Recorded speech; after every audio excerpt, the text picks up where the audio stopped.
ये हि वृत्तिं विजानन्ति ये हि वृत्तिविजानन्ति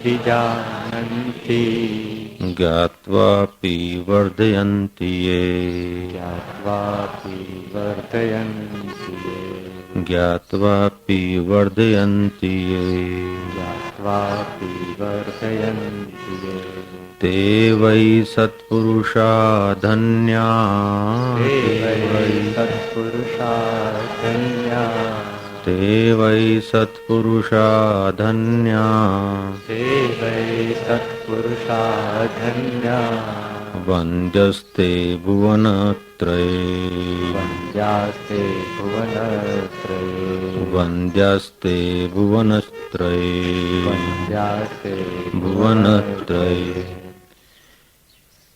जो इस ब्रह्माकार वृत्ति को जानते हैं और जानकर उसे बढ़ाते हैं वे सत्पुरुष धन्य है, वे ही तीनों लोकों में वंदनीय है।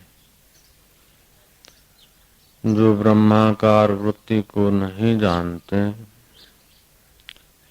वे घटाकार वृत्ति को, पट्टाकार वृत्ति को, मठाकार वृत्ति को, दुखाकार वृत्ति को, सुखाकार वृत्ति को चिपक चिपक के अपने को सताते रहते। वृत्ति तो उत्पन्न होती है, लेकिन घड़ा देखा तो घटाकार वृत्ति, मठ देखा तो मठाकार वृत्ति, मित्र देखा तो मित्राकार वृत्ति, पुस्तक देखा तो पुस्तकाकार वृत्ति। ये वृत्तियां तो उठती है, लेकिन जिसने सत्संग सुनकर ब्रह्माकार वृत्ति को जान लिया है वे पुरुष बोलते धन्य है। यही वृत्ति भी जानन्ति ज्ञात्वामपि वर्धयन्ति ये, जो इस ब्रह्माकार वृत्ति को जानते हैं और जानकर उसे बढ़ाते हैं वे सत्पुरुष धन्य हैं, वे ही तीनों लोकों में वंदनीय है। सारे दुखों का मूल कारण है कि जीव के उद्गम स्थान जो ब्रह्म परमात्मा है उसको नहीं जानना। कहती है ज्ञात्वा देवम मुच्यते सर्व पाशेभ्य, उस देव को जानने से सारे बंधनों से आदमी मुक्त हो जाता है। अपने में से दोष निकलना अच्छा है, दोष निकालने के लिए गुण भरना ठीक है, लेकिन है वो भी एक प्रकार का गुण ही तो है। गुण प्रकृति में होते, दोषी होने की अपेक्षा गुणवान होना ठीक है। सिर में केरोसिन लगाने की अपेक्षा सुगंधित तेल लगा दिया, लेकिन वो भी साबुन लगाकर उतारना पड़ता, नहीं तो वो मैल बना देता है। यज्ञ करते भी हाथ जलते हैं। एक आदमी दुष्कृत्य करता है, लोहे की जंजीरों से बंधता है, दूसरा सुकृत करता है तो सोने की जंजीरों से बंधता है। बंधन तो दोनों है। ब्रह्माकार वृत्ति सुकृत दुष्कृत दोनों को पार करके कृत अकृत से पार अपने स्वरूप में जगा देती। सुकृत अच्छा है दुष्कृत की अपेक्षा, लेकिन ये जीव को ढांकने वाला सुकृत दुष्कृत दोनों से परे अगर जीव नहीं पहुंचा, ये सुकृत दुष्कृत से ढकता रहा तो सुकृत पूर्ण नहीं हो सकता है। दुष्कृत भी, पाप का फल बुरा मिलकर पाप खत्म हो जाता है, पुण्य का फल अच्छा मिलकर पुण्य खत्म हो जाता है। पाप न करे पुण्य करे, लेकिन पुण्य का कर्ता कौन है? इस देश के मनीषी तत्ववेताओं की ये प्रसिद्ध विलक्षणता है कि कोई भी विचार करेंगे तो उसके परिणाम पर नजर दौड़ाएंगे। आखिरी परिणाम क्या, आखिरी रिजल्ट क्या, ये भारत के तत्ववेताओं की विलक्षण योग्यता सुप्रसिद्ध है विश्व में। कि आप जो भी करते हैं उनका अंतिम ध्येय क्या हो, उसके इर्द गिर्द का विचार तो करो, लेकिन आखिर परिणाम क्या। जिसका आखिरी परिणाम मोक्ष नहीं है, जिसका आखिरी परिणाम जीवन मुक्ति नहीं है, जिसका आखिरी परिणाम ब्रह्माकार वृत्ति नहीं है, वे सारे के सारे कृत्य बालकों की चेष्टा है। सारे दर्शन शास्त्र, सारी उपासना, सारा योग, सारा ध्यान, ज्ञान, भक्ति, भजन, भाव का आखिरी परिणाम जीव बंधन से मुक्त हो जाए। यत ज्ञात्वा देवम मुच्यते सर्व पाशेभ्यो, जिसको जानने से सब पाशों से मुक्त हो जाए, उस देव को जानने का अगर हेतु है तुम्हारे क्रियाकलाप का तो ठीक है। और उस देव को कब जाना जाता है कि जब ब्रह्माकार वृत्ति पैदा होती है, घटाकार वृत्ति पैदा हो रही है, मठाकार वृत्ति पैदा हो रही है, सुखाकार वृत्ति पैदा हो रही है। लेकिन सुखाकार वृत्ति जितनी देर टिकी उतनी देर सुख, फिर वृत्ति बदली तो सुख बदल गया। दुखाकार वृत्ति आई, दुख वृत्ति बदली। लेकिन ब्रह्माकार वृत्ति एक बार उत्पन्न हो जाए 2 मिनट के लिए, आवरण भंग हो जाता है।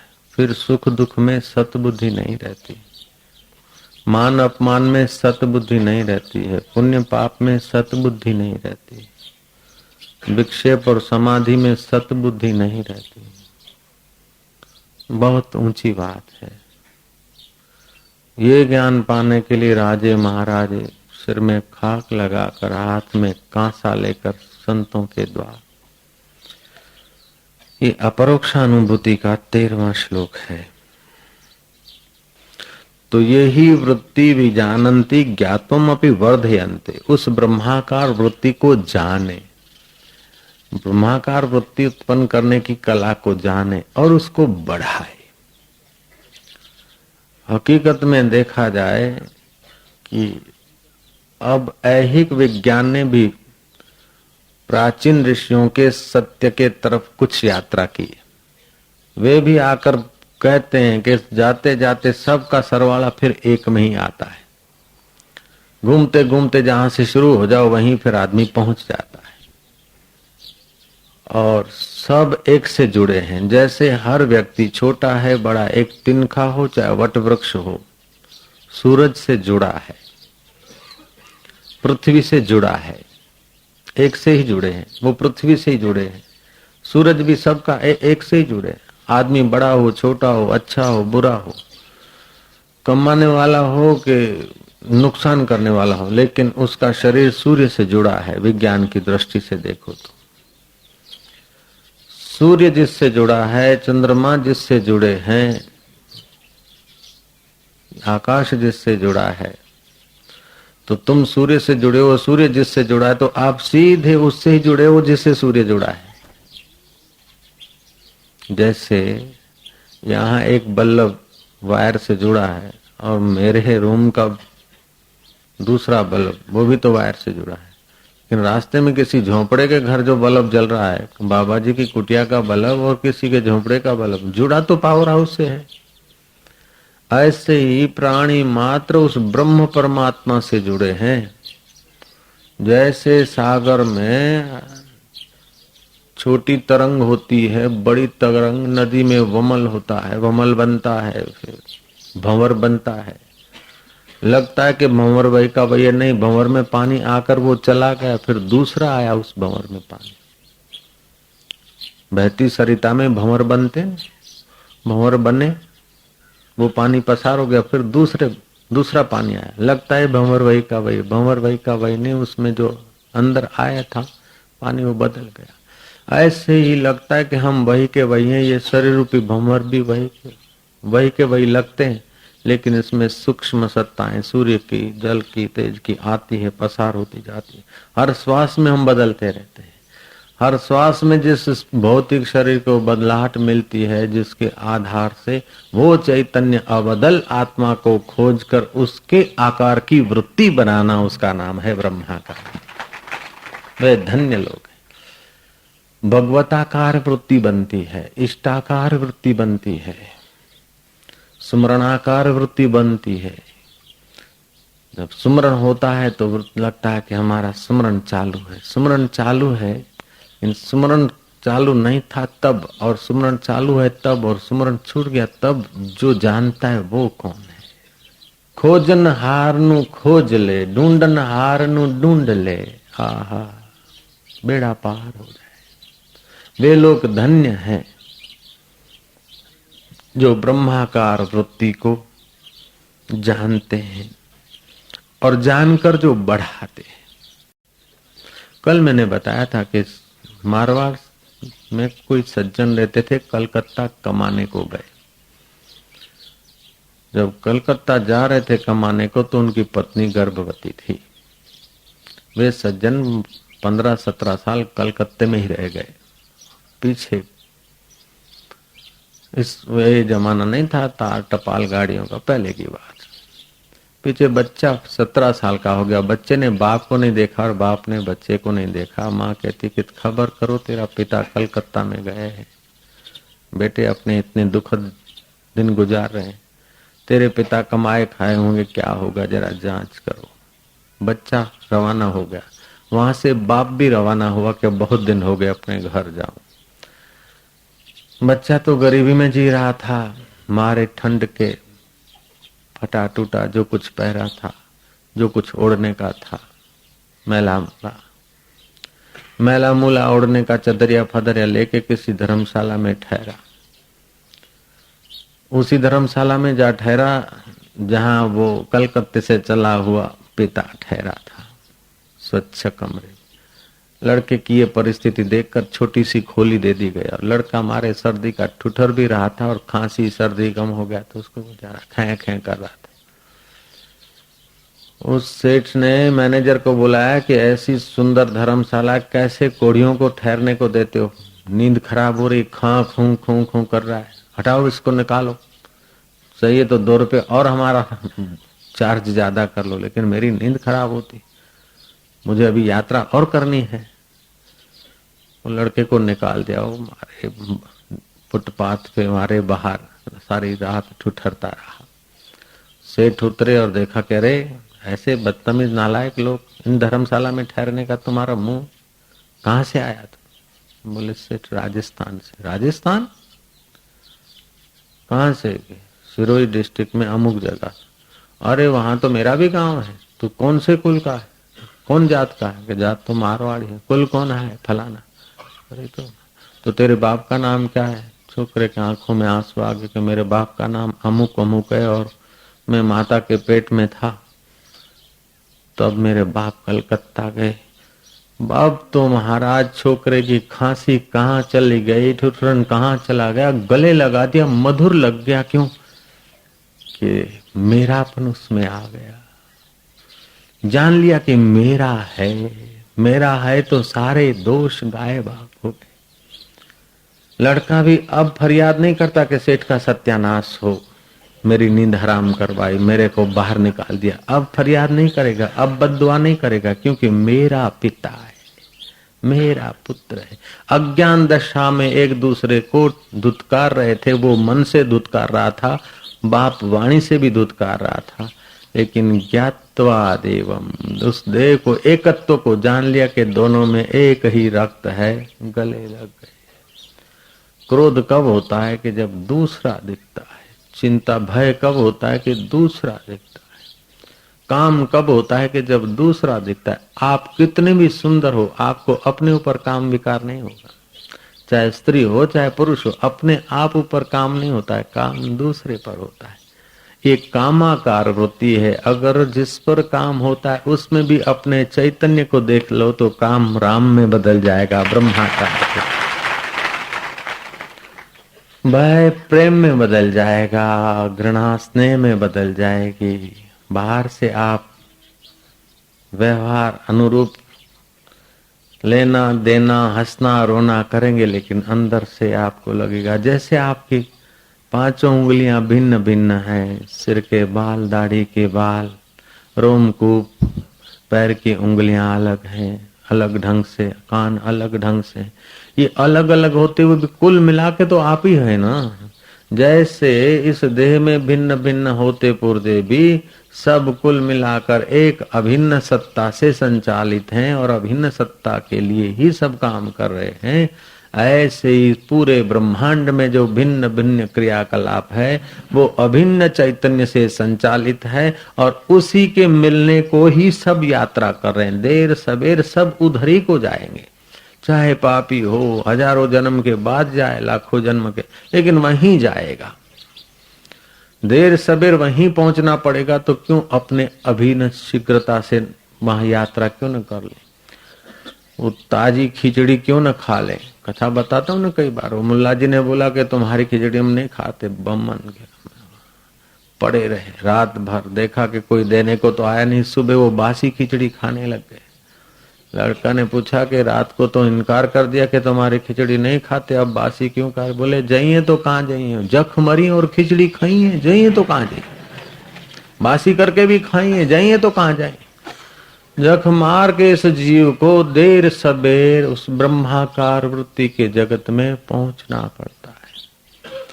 बैलगाड़ी में यात्रा करते करते आप अमेरिका जाने की चेष्टा करो तो संभव नहीं। अब घुमाते घुमाते चाके, घुमाते घुमाते बैल, बदलते बदलते दिन रात और वर्ष बदलते बदलते, 1 2 10 जन्म बदलते बदलते, फिर पता चले कि हवाई जहाज में बैठना है, फिर हवाई जहाज में बैठो, अथवा तो अभी समझ लो कि बैलगाड़ी से अमेरिका नहीं जा सकते और अभी हवाई जहाज में बैठ लो, मर्जी तुम्हारी है। ऐसे जगताकार वृत्तियों से तुम जगदीश्वर के पास नहीं जा सकते हो। ब्रह्माकार रूपी हवाई जहाज की वृत्ति में बैठो तो तुम जगदीश्वर से भिन्न नहीं हो सकते। वृत्ति तो आप बनाते हैं ना, वृत्ति तो आप बनाते हैं। मुंबई में क्या हुआ, बम्बई आकार वृत्ति, मुलंदाकार वृत्ति। मुलंदाकार वृत्ति के बिना मुलंद नहीं दिखेगा। मुलंद बोलते मुलंद जो भी, मद्रासाकार वृत्ति के बिना मद्रास नहीं दिखेगा। तो ऐसी वृत्तियां तो आप बहुत बनाते हैं, लेकिन ये वृत्तियां सब बैलगाड़ी के चाक घुमाने जैसी, आप उधर ही के उधर देह में ही देह में रहते हैं, देह से पार अपने में नहीं आते। मैंने कई बार ये कथा दोहराई है कि टोपनदास की बहू 18 साल की, 3 बेटे थे, 3 छोकरा। नानाમાં નાનો છોકરો એ જ્યારે પરણ્યો અને એની પત્ની આવી, પુત્રવધુ ટોપનદાસની આવી, ટોપનદાસ પૂજામાં બેસે, છેલ્લા 30-40 વર્ષથી ધ્યાન ભજનમાં બેસે। સવારે 4 વાગે ઉઠીને રૂમમાં બેસે, રાતે સવારે 10 વાગે બહાર નીકળે, 6 કલાક રોજ એનો નિયમ। ટકોરી વગાડે, દેવને દેવીને ફૂલાકાર વૃત્તિ બનાવે, આરતીકાર વૃત્તિ બનાવે, ચંદનાકાર વૃત્તિ બનાવે, હનુમાનાકાર વૃત્તિ બનાવે, એ બધી વૃત્તિઓ બનાવીને ફરે। એ વૃત્તિઓ બનાવે એટલે એ વૃત્તિઓની સાથે સાથે બીજી વૃત્તિઓ એને ચાલતી રહે। હવે ટોપનદાસ શેઠની સેવા કરવાનું કામ નાની વહુને સોંપવામાં આવ્યું। નાની વહુ માળી હાર આપી જાય તો પૂજાના બારણે મૂકી આવે। ઘી ખૂટી ગયું તો શેઠ ટકોરી મારે, થાળી વગાડે, વાટકી વગાડે એટલે સમજી જવાનું કે ઘી, વાટકીના 4 ટકોરા વગાડે એટલે સમજી જવાનું દિવેટ, વાટકીના 3 ટકોરા મારે એટલે સમજી જવાનું ઘી, વાટકીના 5 ટકોરા મારે એટલે સમજી જવાનું કે પાણી। એવું બધું કોડવડ ગોઠવેલું હશે એટલે જે શેઠને ખપે તે પ્રમાણેના ટકોરા કરે, બહુ મૂકી આવે। એક દિવસે કોઈ માણસ આવ્યો કે શેઠ ટોપણદાસ આહે? બહુ કે છે કે ના, એ તો પેઢીએ ગયા છે। હવે શેઠ ઊંચા નીચા હતા કે હમણાં તો ફૂલ મૂકી ગઈ અને એના બાપાના હમણાં તો દિવેટ ને ઘી મૂકી ગઈ। એના બાપાને જોયું નહીં, આ ટકોરા માળે એનો બાપુ અહીં બેઠો છું કે નથી, પેઢીએ ગયો એનો ડોહો આ બેઠો છું, આટલો 6 ફૂટિયો બેઠો છું, એને નહીં દેખાતો હોય? બેઠા બેઠા ધન ધનાવે હો પોતાની વહુને, પુત્ર વધુને। એટલે એવામાં બીજો માણસ કે શેઠ ટોપણદાસ આહે? કે આહે તો ખરા પણ અત્યારે ફુરસત નથી, એમની વહુને ધમધમાવે છે, શિખામણો આપે છે। શેઠને થયું કે હા મારું બેટું। થોડી વારમાં વળી શેઠનું મન પાછું બીજા કારે થયું, ત્રીજા કારે થયું। એવામાં શેઠના મનમાં આવ્યું કે મોચી રૂપિયો લઈ લીધો પણ હવે જોડા સીવ્યા જ બરાબર નથી ને હમણાં ધમધમાવીને આજે પેલું ચંપલ મફત સીવડાવી લઉં. પૂજા કરે જાય, ચંપલાકાર વૃત્તિ બનાવે જાય, મોચી આકાર વૃત્તિ બનાવે જાય. મહારાજ માણસ આવ્યો, કોઈ શેઠ ટોપણદાસ છે, અત્યારે મોચીની પાસે ગયા છે, મોચીને ધમધમાવે છે, મફત ચંપલ સીવડાવવાના પ્લાનિંગમાં છે, અત્યારે ફુर्सत नहीं મળે. महाराज सेठ तो अब गुस्से हुआ कि अब कब बाहर निकलूं, अब किसको ये छोरी इतना मेरे ऊपर कलंक. હવે તો ઘડિયાળ જાણે મરી ના ગયો એનો કાંટો જ ના ચાલે મૂવો કે હવે આ 10 ક્યારે વગાડે. હાલ જાણે લોલક તો હાલે છે પણ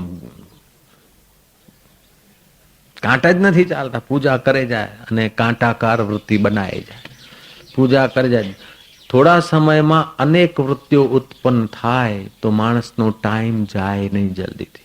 થોડા સમયમાં એકાકાર વૃત્તિઓ રહે તો માણસનો ટાઈમ જલ્દી જાય ને આનંદ આવે. તમને જ્યારે સુખ મળે છે ત્યારે તેવી ને તેવી વૃત્તિઓ જાય છે તો ટાઈમ ક્યાં ગયો ખબર નહીં, પણ જ્યારે સુખ નથી મળતો ને તો फालतू वृत्तियों बहु હોય, फालतू वृत्तियां खूब उठती. फिर मानो कि आपका समय नहीं जा रहा है. न करे नारायण कहीं राम राम बोलो हो गया हो और रात भर उस शब के पास आपको रहना पड़े, वो रात बहुत लंबी हो जाएगी. और जिस रात आपको ध्यान भजन करना है और मन नहीं लगता है वो रात लंबी हो जाएगी. लेकिन नई नई शादी जिन्होंने की है और चामड़ा चाटने में जिनकी वृत्ति एकाकार लगती उनकी रात यूं सफा हो जाती. अनुभव की बात है, तालियां बजाओ, कोई हरकत नहीं. नारायण नारायण. तो बात तो युवान और युवती समझते हैं कि ये पत्नी का शरीर, युवान समझता कि पत्नी का शरीर देवताओं ने अमृत से बनाया, लेकिन जब बुढ़ा होता है तो देखता है कि अमृत से नहीं, सीधे और टेढ़े हड्डियां, अंगम गलितम फलितम. अब जब बुढ़े बुढ़िया हो जाते तो फिर लड़ते एक दूसरे से, क्योंकि जवानी में बहुत सानिध्य हुआ तो चुंबकत्व शक्ति नाश हो जाती है. जो पति पत्नी एकदम साथ में एक ही, आजकल तो ऐसा सत्यानाश का युग आया. बेडरूम माना दोनों एक ही पलंग पे सत्यानाश कर दे अपने चुंबकत्व की. This is the bedroom. Bedroom नहीं, बेडरूम. बेड नहीं, बेड. खरेखर गंदो रूम कहवाय.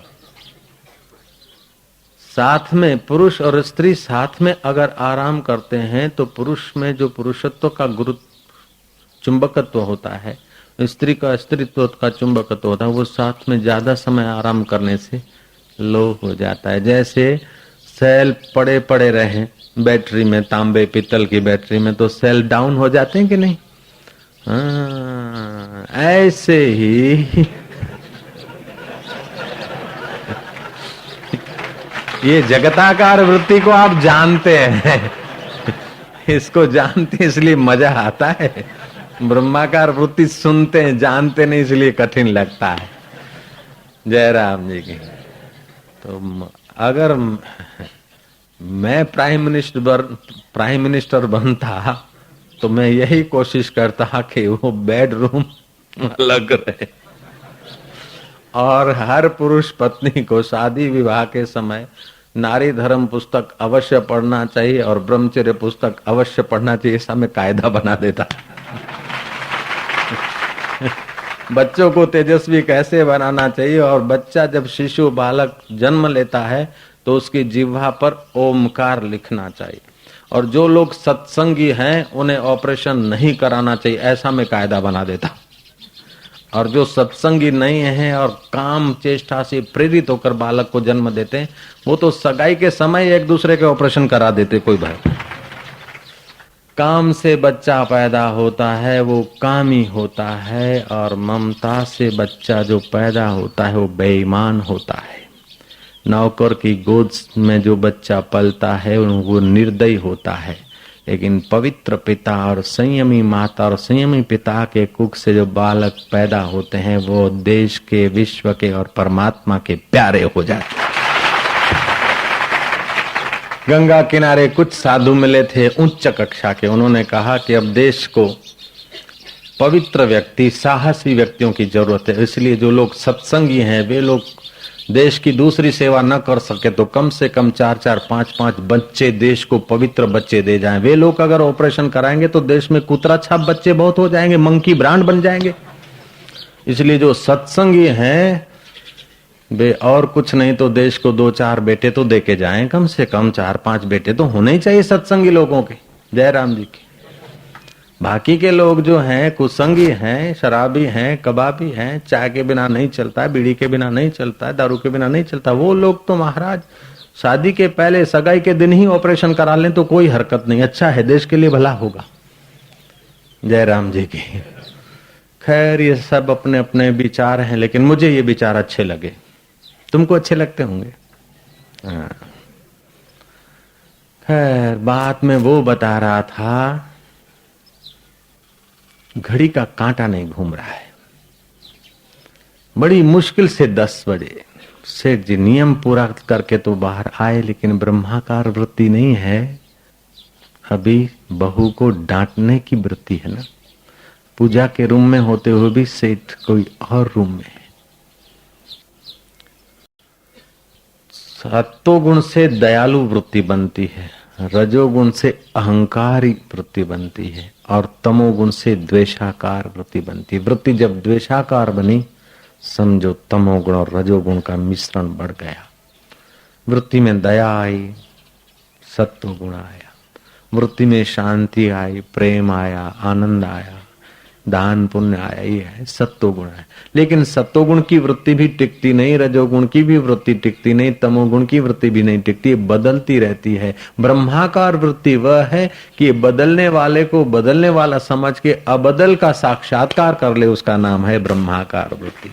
न चलती भगवत पदार विंदात लव निमिषार्दम अपि। भगवत पद से, भगवत तत्व से एक क्षण के लिए फिर वो चलित नहीं होता। वो सत्वगुण, रजोगुण, तमोगुण की वृत्तियों से काम करता, लेता देता होगा, लेकिन एक अपनी ऊंचाई में, अनुभव में टिका है। सनकादि ऋषि 5 वर्ष के बालक क्रीड़ा करते हैं, यात्रा करते हैं, लेकिन एक क्षण भी ब्रह्माकार वृत्ति से, भगवत अनुभव से दूर नहीं जाते। वशिष्ठ महाराज उपदेश करते हैं, आश्रम चलाते हैं, लेकिन एक क्षण भी ब्रह्माकार वृत्ति से दूर नहीं जाते। वामदेव महाराज या और सुखदेव जी आदि झोपड़ी छोड़कर, अपनी कंदरा छोड़कर, जंगल छोड़कर रास्ते में गुजरते हैं। लोग कंकड़ पत्थर मार के अपमान करते हैं, लेकिन ब्रह्माकार वृत्ति में सब ब्रह्म है, कोई क्षोभ नहीं होता। सोने के सिंहासन पर बैठते हैं सुखदेव जी महाराज, कोई हर्ष नहीं होता है। हर्षाकार, शोकाकार, दुखाकार, सुखाकार वृत्ति का कोई महत्व ही नहीं। वे सारी वृत्तियां बाधित हो जाती है। ऐसा नहीं कि ज्ञानी को ठंडी नहीं लगेगी, ज्ञानी को सज्जन सज्जन नहीं देखेगा, दुर्जन दुर्जन नहीं देखेगा। देखेगा तो सही, लेकिन उसकी सच्चाई नहीं दिखेगी, उसकी शाश्वतता नहीं दिखेगी। जैसे रस्सी में सांप दिखा, फिर आपने बैटरी मार के रस्सी को रस्सी देख लिया, आप दूर जाके बैठे तो फिर सांप जैसा दूसरों को दिखता है ऐसा आपको दिखेगा, लेकिन सांप की सच्चाई गायब हो गई।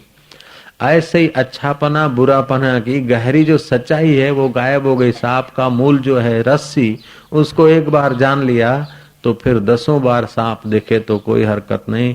ठूंठे में चोर दिखता है, ठूंठे में साधु दिखता है, लेकिन बैटरी लगा कर देख लिया ठूंठा को ठीक से, अब चोर भी दिखता है दूर से, कभी साधु भी दिखता है, लेकिन असलियत जो है वो आपको पता है। मरुभूमि में पानी दिख रहा था, गए मरुभूमि को मरुभूमि देख लिया।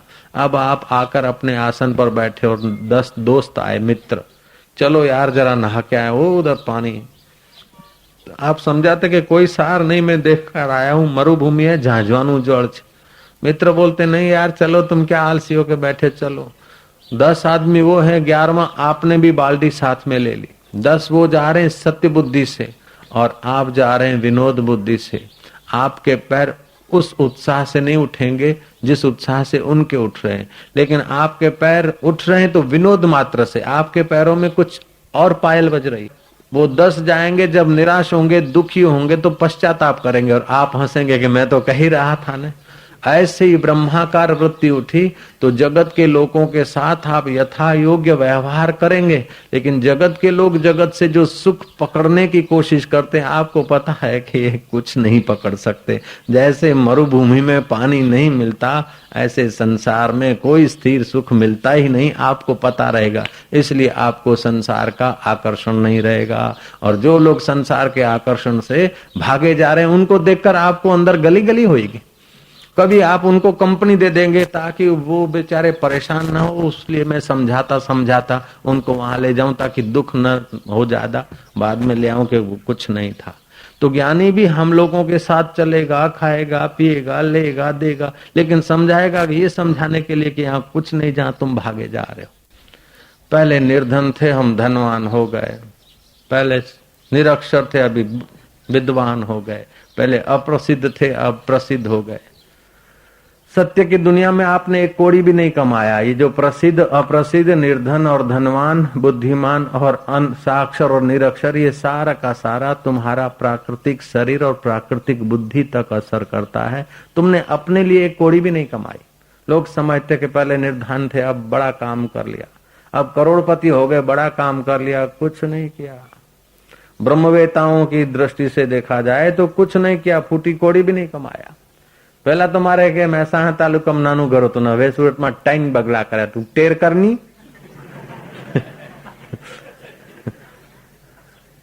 પણ જો તું કહે તું પોતાને જાણતો નથી અને જેના માટે બંગલા કર્યા છે એને બાળી મૂકવાનું છે કે નવું કઈ કરવાનું છે।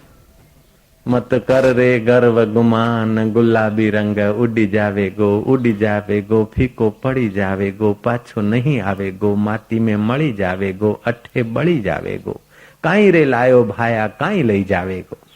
उसका मतलब ये नहीं धंधा न करो, मकान न बनाओ। उसका मतलब यह है कि उनमें तुम्हारी वृत्ति को ज्यादा सत्य बुद्धि से स्थापित मत करो। ये व्यवहार है स्वप्ने जैसा, ठीक है, लो दो कमाओ। जब रोटी बनाते हो बड़े उत्साह से बनाओ, धंधा करते हो बस चीवट से करो, जो काम करते हो चीवट से करो, उत्साह से करो, लेकिन इतना न करो कि आप अति उसमें व्यस्त हो जाएं और जो अपने लिए करने के लिए मनुष्य जन्म मिला वो आप नहीं करें, फिर तो कुछ नहीं किया आपने।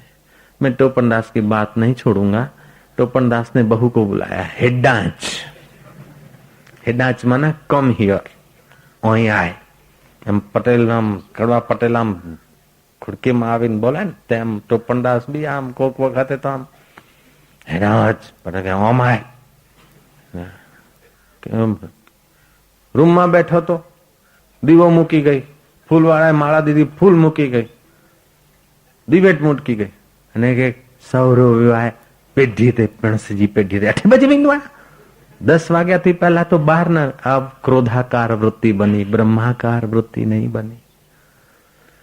श्री राम, क्यों कि ब्रह्माकार वृत्ति एक बार बन जाती है ना तो क्रोधाकार वृत्ति आर्टिफिशियल बनाई जाती है। फिर क्रोध में खून जलता नहीं, क्रोध में हृदय अशांत नहीं होता, काम में हृदय पीड़ित नहीं होता। बच्चों को तो जन्म देगा लेकिन कामी पुरुष की नाई नहीं। क्रोध तो करेंगे, वशिष्ठ महाराज भी करते हुए दिखेंगे, बच्चों को जन्म देते हुए दिखेंगे, क्रोध करते हुए दिखेंगे, लेकिन वो ब्रह्माकार वृत्ति एक बार हो गई। जैसे एक बार मरुभूमि का पानी देख लिया तुम, वो पानी बढ़िया है, आप गा रहे, मुझे पीना है, गा रहे, लेकिन अंदर आप समझते हैं, जयराम जी की, तुम्हारे साथ मैं चल रहा हूं, चलो तुम भी नहाओगे तो हम भी नहाएंगे, तुम भी गाओगे तो हम भी गाएंगे, तुम पानी उड़ाओगे तो हम भी उड़ाएंगे। आप उनके साथ गाए जा रहे हो, लेकिन आपके अंदर एक उस गीत के साथ भी आपका अंदर अपना गीत मिल रहा है, समझदारी का। ये ब्रह्माकार वृत्ति माना ब्रह्म परमात्मा को जिसने ठीक से अपने चैतन्य स्वरूप से वृत्ति निकलती उसको समझ लिया, वो ज्ञानी तस्य तुलना के न जायते। बस उस बुद्ध पुरुष की, उस ब्रह्मवेता की तुलना किससे करेंगे, वो वही होता है। तो आज का श्लोक ये अपरोक्ष अनुभूति का है। यही वृत्तिम बीजानंती, यही वृत्तिम बीजानंती ज्ञात्मपि वर्धयंती है। जो उस ब्रह्माकार वृत्ति को जानकर फिर उसको बढ़ाता है वो धन्य है, त्रिभुवन में पूजनीय है, आदरणीय है। भगवान कृष्ण भी उसको मान देते हैं, श्री कृष्ण भी ऐसे व्यक्तियों को प्यार करते हैं, श्री रामचंद्र जी ऐसे व्यक्तियों के आगे नतमस्तक हो जाते हैं। नारायण नारायण नारायण नारायण नारायण नारायण। महाराज बहू बोलती है कि सेठ ससुरा जी आज्ञा करो कि तेरी उम्र कितनी? मेरी उम्र का तो कोई पता नहीं, शरीर की उम्र 18 साल और 18 महीने। शू बोले छे? तारी उम्र नो कोई पार नहीं कि ना, जब सृष्टि हुई थी उसके पहले और परलय के बाद भी मैं तो रहने वाला तत्व हूं। मैं कौन हूं ये अभी पता नहीं। संतों की बात से, मेरे पिताजी सत्संगी थे, गुरुओं की बात से जानती हूं कि मेरी कोई उम्र नहीं। उम्र इस शरीर की शरीराकार वृत्ति नहीं बनाती है, ब्रह्माकार वृत्ति बनी नहीं है, लेकिन शरीराकार वृत्ति में टिकती भी नहीं है। ये क्या बोलते? अच्छा छोड़ो, ये तेरे को लगन करे कितने? 18 दिन हुए हैं इस शरीर के लगन हुए। मेरे लगन नहीं, शरीर के लगन। आपने के मारा लगन थे, आज देहाकार वृत्ति थी गई। पहराते शरीर को और अपन बोलते कि मैंने धोती पहनी, मैंने कपड़ा पहना, मैं मादड़ी પહેરી, मैं तिलक કર્યું છે। ફૂટેલું કપાળ તે तिलक કર્યું છે કે કપાળને तिलक થયું છે? મારા વાળ ધોળા થઈ ગયા છે, શરીરના વાળ ધોળા થયા છે, તને તો વાળ ઉગતા જ નથી લે। ब्रह्म को कोई बहाल नहीं उगते, वो माया में प्रकृति में उगते। इस प्रकार की समझ आ जाए तो ब्रह्माकार वृत्ति उठेगी और उस वृत्ति को बढ़ाते रहे, धन्य त्रिभुवन में पूजनीय हो जाएगा।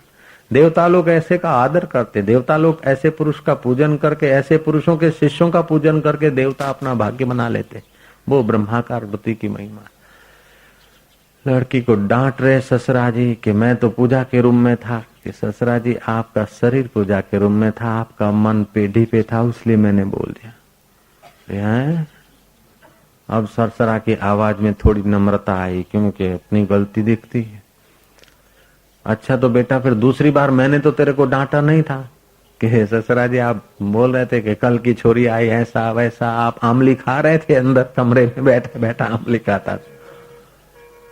अरे मोची को तो मैंने कुछ नहीं कहा कि मोची के पास आप गए तो नहीं, लेकिन शरीर आपका यहाँ था, वृत्ति मोची आकार बनी। आप वही होते जैसी जिस समय आपकी वृत्ति होती है। आप दुकान की वृत्ति करते तो आप दुकान पे हैं, आप घर की वृत्ति होती है तो घर पे हैं, आप बाजार की वृत्ति करते तो बाजार में हैं, और आप देह की वृत्ति करते तो देह में हैं, आप जाति की वृत्ति को गांठ बांधते तो आप जाति में हैं, आप संप्रदाय की वृत्ति में गांठ बांधते तो आप संप्रदाय में आ जाते हैं, और आप भगवताकार वृत्ति करते तो आप साकार भगवान में आ जाते हैं, और आप इष्टाकार वृत्ति करते तो इष्ट में आ जाते हैं। आप दुखाकार वृत्ति करते तो दुखी होते हैं कि नहीं होते हैं। ऐसे ही आप ब्रह्माकार वृत्ति करो तो ब्रह्म हो जाओगे, बेड़ा पार हो जाएगा। वृत्ति तो तुम कर सकते हो, बना तो सकते हो, अब क्या बनाना ये बात है। आज तक जो बना बना के बिगेड़ा उसमें क्या मिला, जरा तराजू तो। और एक बार भगवान कहते हैं ऐसी वृत्ति आप बना लो, फिर बेड़ा पार हो जाएगा। नारायण नारायण नारायण। तो जो इस ब्रह्माकार वृत्ति को जानते हैं और जानकर उसे बढ़ाते हैं, वे सत्पुरुष धन्य है, वे ही तीनों लोकों में वंदनीय है। वे सत्पुरुष क्यों? कि वे सत्पुरुष उसलिए हैं कि कुदरत जिसकी सत्ता से चलती उस सत्य में वे टिके हैं, इसलिए वे सत्पुरुष हैं। और हम लोग साधारण क्यों हैं? कि हम साधारण बदलाहट वाली चीजों में टिके हैं, इसलिए हम लोग साधारण पुरुष हो जाते हैं। हम प्रकृति में टिके हैं, इसलिए प्राकृतिक पुरुष हो जाते हैं, और वो सत्य में टिक गए, इसलिए वे सत्पुरुष हो गए। तो धन्यास्ते भुवनस्त्रय, वो त्रिभुवन में धन्य है। एक ऐसे संत थे जिसका नाम था धूली शाह। धूली शाह धूल में बैठे रहे, वृत्ति ब्रह्माकार है, फिर उनके लिए मैं धूल में बैठा हूं या मैं सिंहासन पे बैठा हूं ऐसा नहीं होता है। हकीकत में बाहर कोई दुख नहीं, बाहर कोई सुख नहीं, आपकी मान्यता के अनुकूल जो घटना घटती है तो आपकी मान्यता के अनुकूल घटना घटती है, सुखाकार वृत्ति पैदा होती है, आपको सुख लगता है, आपको सोफा पे बैठने की मजा आती है, मान्यता है। अगर सोफा में मजा होती तो वैशाख नंदन को ले आते सोफा पे, कुंभार हाथी सोफा ऊपर बेहाड़ो जरा के भाई तू आड़ो लीला लहर कर, एक कंटाळ छो ક્યારે બહાર નીકળું. તો ગધેડાને સોફા હેરાન કરે અને શેઠને ઉકડો હેરાન કરે. જેને જ્યાંની વૃત્તિ છે તેને ત્યાં મજા આવે છે. ઉર્વંશી આવી જાય લાલિયા કાળિયા ને મોતિયાની આગળ તો પેલો ગભરાશે, ભસશે અને એને ભગાડવાનો પ્રયત્ન કરશે. उर्वशी अप्सरा आ जाए, लालिया कालिया मोतिया के आगे खड़ी हो जाए तो लालिया कालिया मोतिया को सुख बुद्धि नहीं होगी, क्योंकि उसकी वृत्ति में उसके लिए कोई आकर्षण नहीं है. उस लालिया कालिया मोतिया को तो जूठी जलेबी दे दो, उसको उसमें मजा आ जाएगा. और आप जैसे सज्जन आदमी को कोई साधारण आदमी जूठी जलेबी दिखा दे तो आप नाराज हो जाएंगे. लालिया जलेबी देखता है तो खुश हो जाता है और आप देखते तो नाराज हो जाएंगे, क्योंकि आपकी वृत्ति में इस प्रकार की समझ, इस प्रकार की धारणा है. लेकिन वृत्ति जहां से उत्पन्न होती ऐसी ब्रह्म, उस ब्रह्म परमात्मा के विषय वो नित्य है, मुक्त है, चैतन्य स्वरूप है, आनंद स्वरूप है. जहां से वृत्तियां उठ उठ कर लीन हो जाती है, उस वृत्ति को देखने वाला को मन शांत होता जाएगा. शांत मन ब्राह्मी दशा को जाता है और चंचल मन जगत आकार. एक बार ब्राह्मी दशा को प्राप्त हो गया, फिर 1000 बार चंचल हो जाए कोई फर्क नहीं पड़ता. एक बार सागर के लहरों को ठीक से जान लो. कोई छोटी लहर है, कोई बड़ी लहर है, कोई महाराज अमर है, लेकिन सबका आधारभूत पानी है. ऐसे ही कोई छोटा है, कोई बड़ा है, कोई अपना है, कोई परा है, ये सब लगता है, लेकिन सबका आधार जिसने जान लिया उसके चित्त में फिर शोभ नहीं होता. शोभ होता हुआ दिखता है, फिर भी वो चित्त के साथ उसका तादात्म्य नहीं होता है. और ऐसी ब्रह्माकार वृत्ति जो बढ़ाते जाते हैं वे पुरुष धन्य है. हम कीर्तन करते हैं, कीर्तन से वृत्ति सात्विक होती है. कर्म कोई भी तुम करो, अगर कर्तापन मौजूद है तो चढ़ाव उतार मौजूद है. एक सज्जन आदमी गए बाजार में, सुना था कि पर दुख परहित सरिस धर्म नहीं भाई, पर पीड़न सम नहीं अधमाई. दूसरे का हित करना मानो अपना ही हित करना ही बड़ा धर्म है. एक आदमी चिल्ला रहा था, बीमार जैसा था, सिविल हॉस्पिटल में लाइन लगाने को खड़ा था, भर्ती भी नहीं हो रही थी. चल भैया मेरे घर में प्राइवेट इलाज करूंगा तेरा, कुछ तो अपना पुण्य इकट्ठा हो जाए. उस बीमार को ले आए, पलंग पे सुला दिया, डॉक्टर से दवा दिला दी.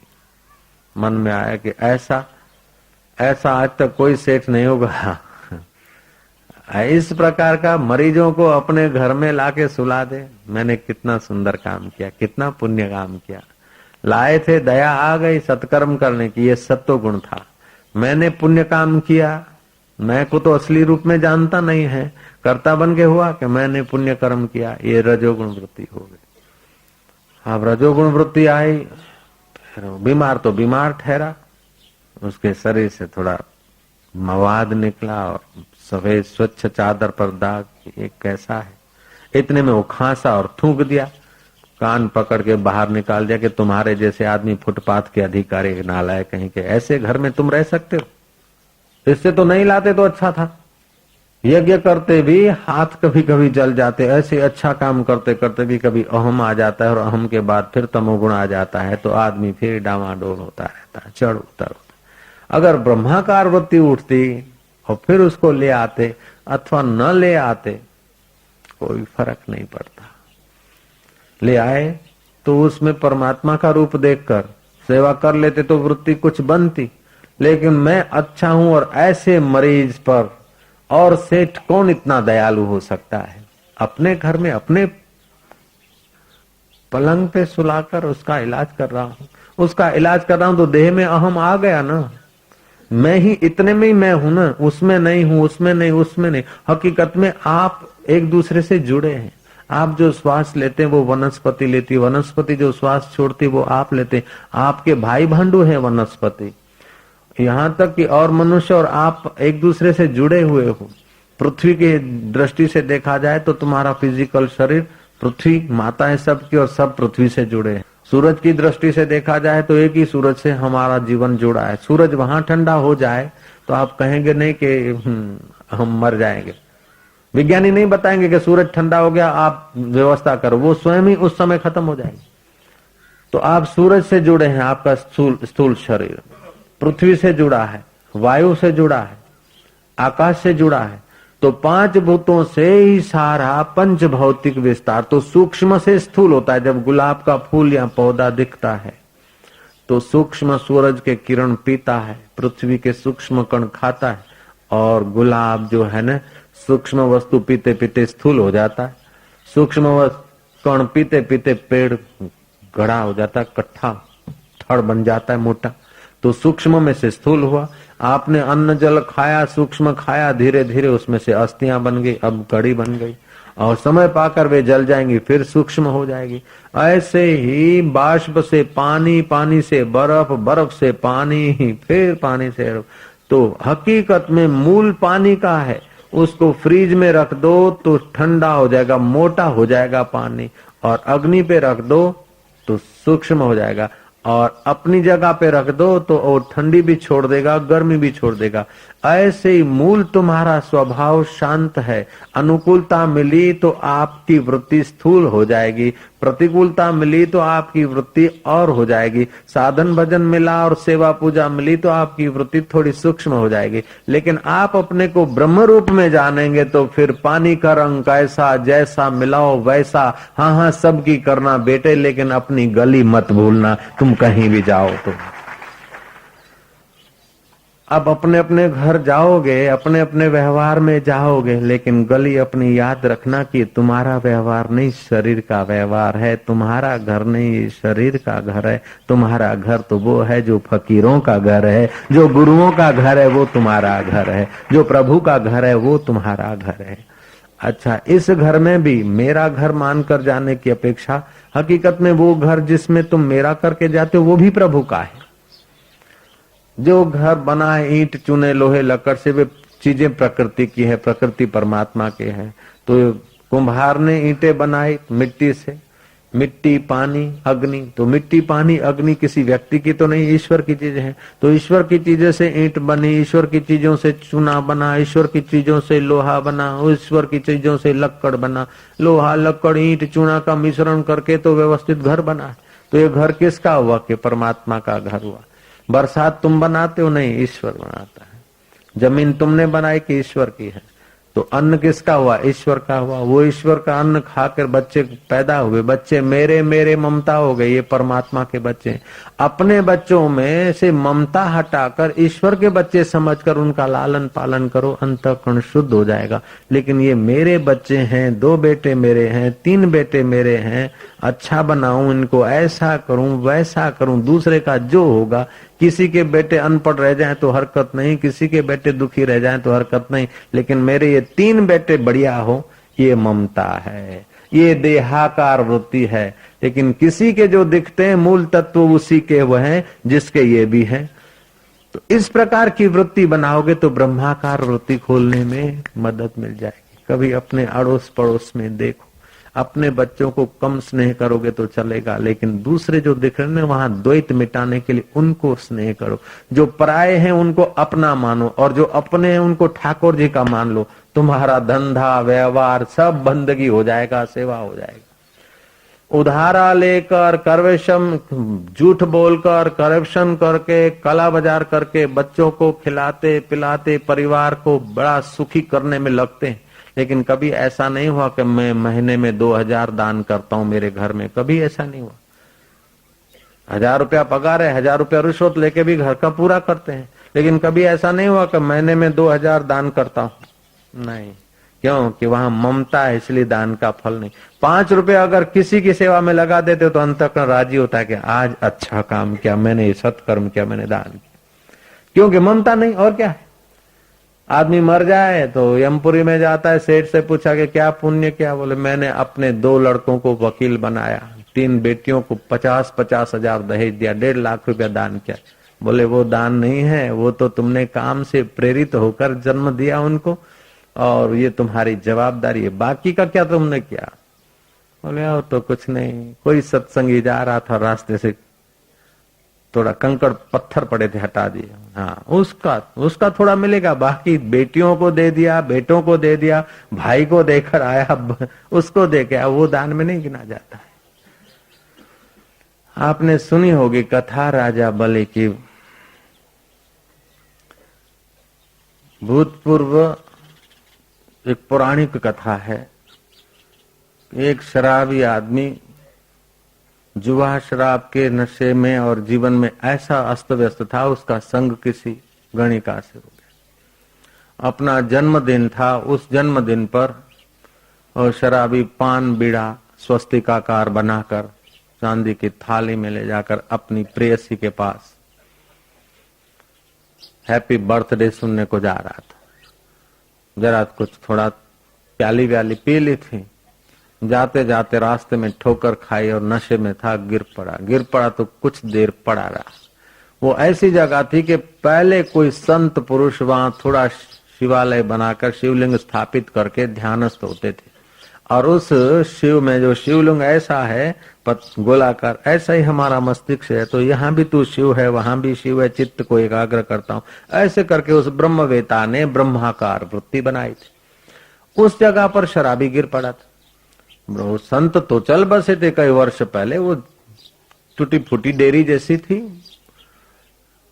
उसके मिट्टी के कणों का प्रभाव कहो, वहां के विचारों का प्रभाव कहो, जो आदमी जहां बैठता और जो विचार करता है, उस आदमी के चले जाने के बाद भी विचारों का वहां थोड़ा प्रभाव होता है। जितनी उसकी गहरी एकता है, दृढ़ता है, वैसा। तो कोई आदमी अच्छे विचार करके गया है तो दूसरा आदमी वहां आएगा, उस जगह पे अच्छा विचार होने लगेगा। इसी कारण तीर्थ का महत्व है कि जो लोग ध्यान भजन जहां करते हैं तो दूसरे लोग नए भी आ जाते हैं, तो उनके भी पवित्र विचार होने लगते हैं। आप सिनेमा में जाओ, कभी नहीं गए, लेकिन सिनेमा के थिएटर में जाओ तो वहां आपको कुछ भी नहीं आता, फिर भी आपको कम से कम गुलाब बनाने का विचार आ जाएगा। ये नहीं तो फिर ऐसा चालू हो जाओगे। और सिनेमा के रसियाओं को आप ले आओ सत्संग में तो और कुछ नहीं किया, हरिओम हरिओम हरिओम चालू थी। तो जगह का प्रभाव होता है। गांधी जी किसी गुफा में गए थे, शांति से बैठे तो वहां प्रणव की ध्वनि सुनाई पड़ी। संत तो चल बसे थे, लेकिन प्रणव के जाप का प्रभाव था। गांधी जी लिखते हैं कि ये सात्विक वृत्ति वालों व्यक्तियों का प्रभाव बहुत लंबा समय रहता है, ये मेरा अनुभव है। उनका भी है, मेरा भी है, आपका भी है। खैर, वो शराबी गिर पड़ा, थोड़ी देर के लिए पड़ा रहा सुनसान। अब एक मनोवैज्ञानिक सत्य है कि आदमी जब खड़ा है तो उसका अहंकार खड़ा है, जब बैठा है तो अहंकार बैठा है, जब लेट जाता है तो अहंकार बैंड हो जाता है। अब फिर उसमें जो शव आसन से जो लाभ होते हैं, अथवा कोई आदमी मानसिक रोग से ग्रस्त है तो उसको खड़े खड़े पूछे न तो इतना नहीं बता पाएगा, बैठा के पूछो तो आसानी से कुछ बताएगा। उसकी अपेक्षा उसको लेटा कर फिर पूछो तो और आसानी से बताएगा। और हो सके तो डॉक्टर पर्दे के पीछे हो और फिर पूछे तो उसको और आसानी होगी बताने में। सिविल सर्जन, सही बात है, बात तो सही है, सही बात ही बोली जाती है। महाराज तो ऐसे ही वो शराबी पढ़ा रहा तो उसका ईगोलेस हो गया। तो अनजाने में श्वासोश्वास में जहां ब्रह्माकार वृत्ति बनी थी, उस ब्रह्माकार वृत्ति के वातावरण में उसका अंतःकरण अनजाने में थोड़ा सा ठीक हो गया। जब उठा तो उसने सोचा कि धिक्कार है मुझे, एक तो कमाने में पाप, फिर शराब, और फिर जन्मदिन पर उस गणिका के पास जा रहा हूं जिसने मेरे जीवन को नोच डाला, और उसको पान बीड़ा देने जा रहा हूं। इससे तो अरे मैं कहां भोगूंगा। पश्चाताप से पाप धुले, और महाराज जो हाथ में था वो आए, वो एक सामने कोई व्यक्तियों को, बच्चों को बांट दिया। मेवा वेवा स्वस्तिक वस्तिक के पान जो। कथा कहती कि उनकी मृत्यु हुई और यमराज ने कहा कि तुम्हारे पुण्य की 2 घड़ियां है। ब्रह्माकार वृत्ति जहां फकीर ने संत ने बनाई थी, वहां तुमने 2 घड़ियां बिताई है, और अपना जो अपनापन था उसकी ममता तुमने हटाई, इसलिए तुमको 2 घड़ी स्वर्ग का राज्य दिया जा सकता है। और उसके बाद आपको यातनाएं भोगनी होगी, या तो पहले यातनाएं भोगो या तो बाद में भोगो, मर्जी तुम्हारी। व्यक्ति ने कहा फिर तो भोगना ही भोगना है, 2 घड़ी देख लें कैसा स्वर्ग आता है।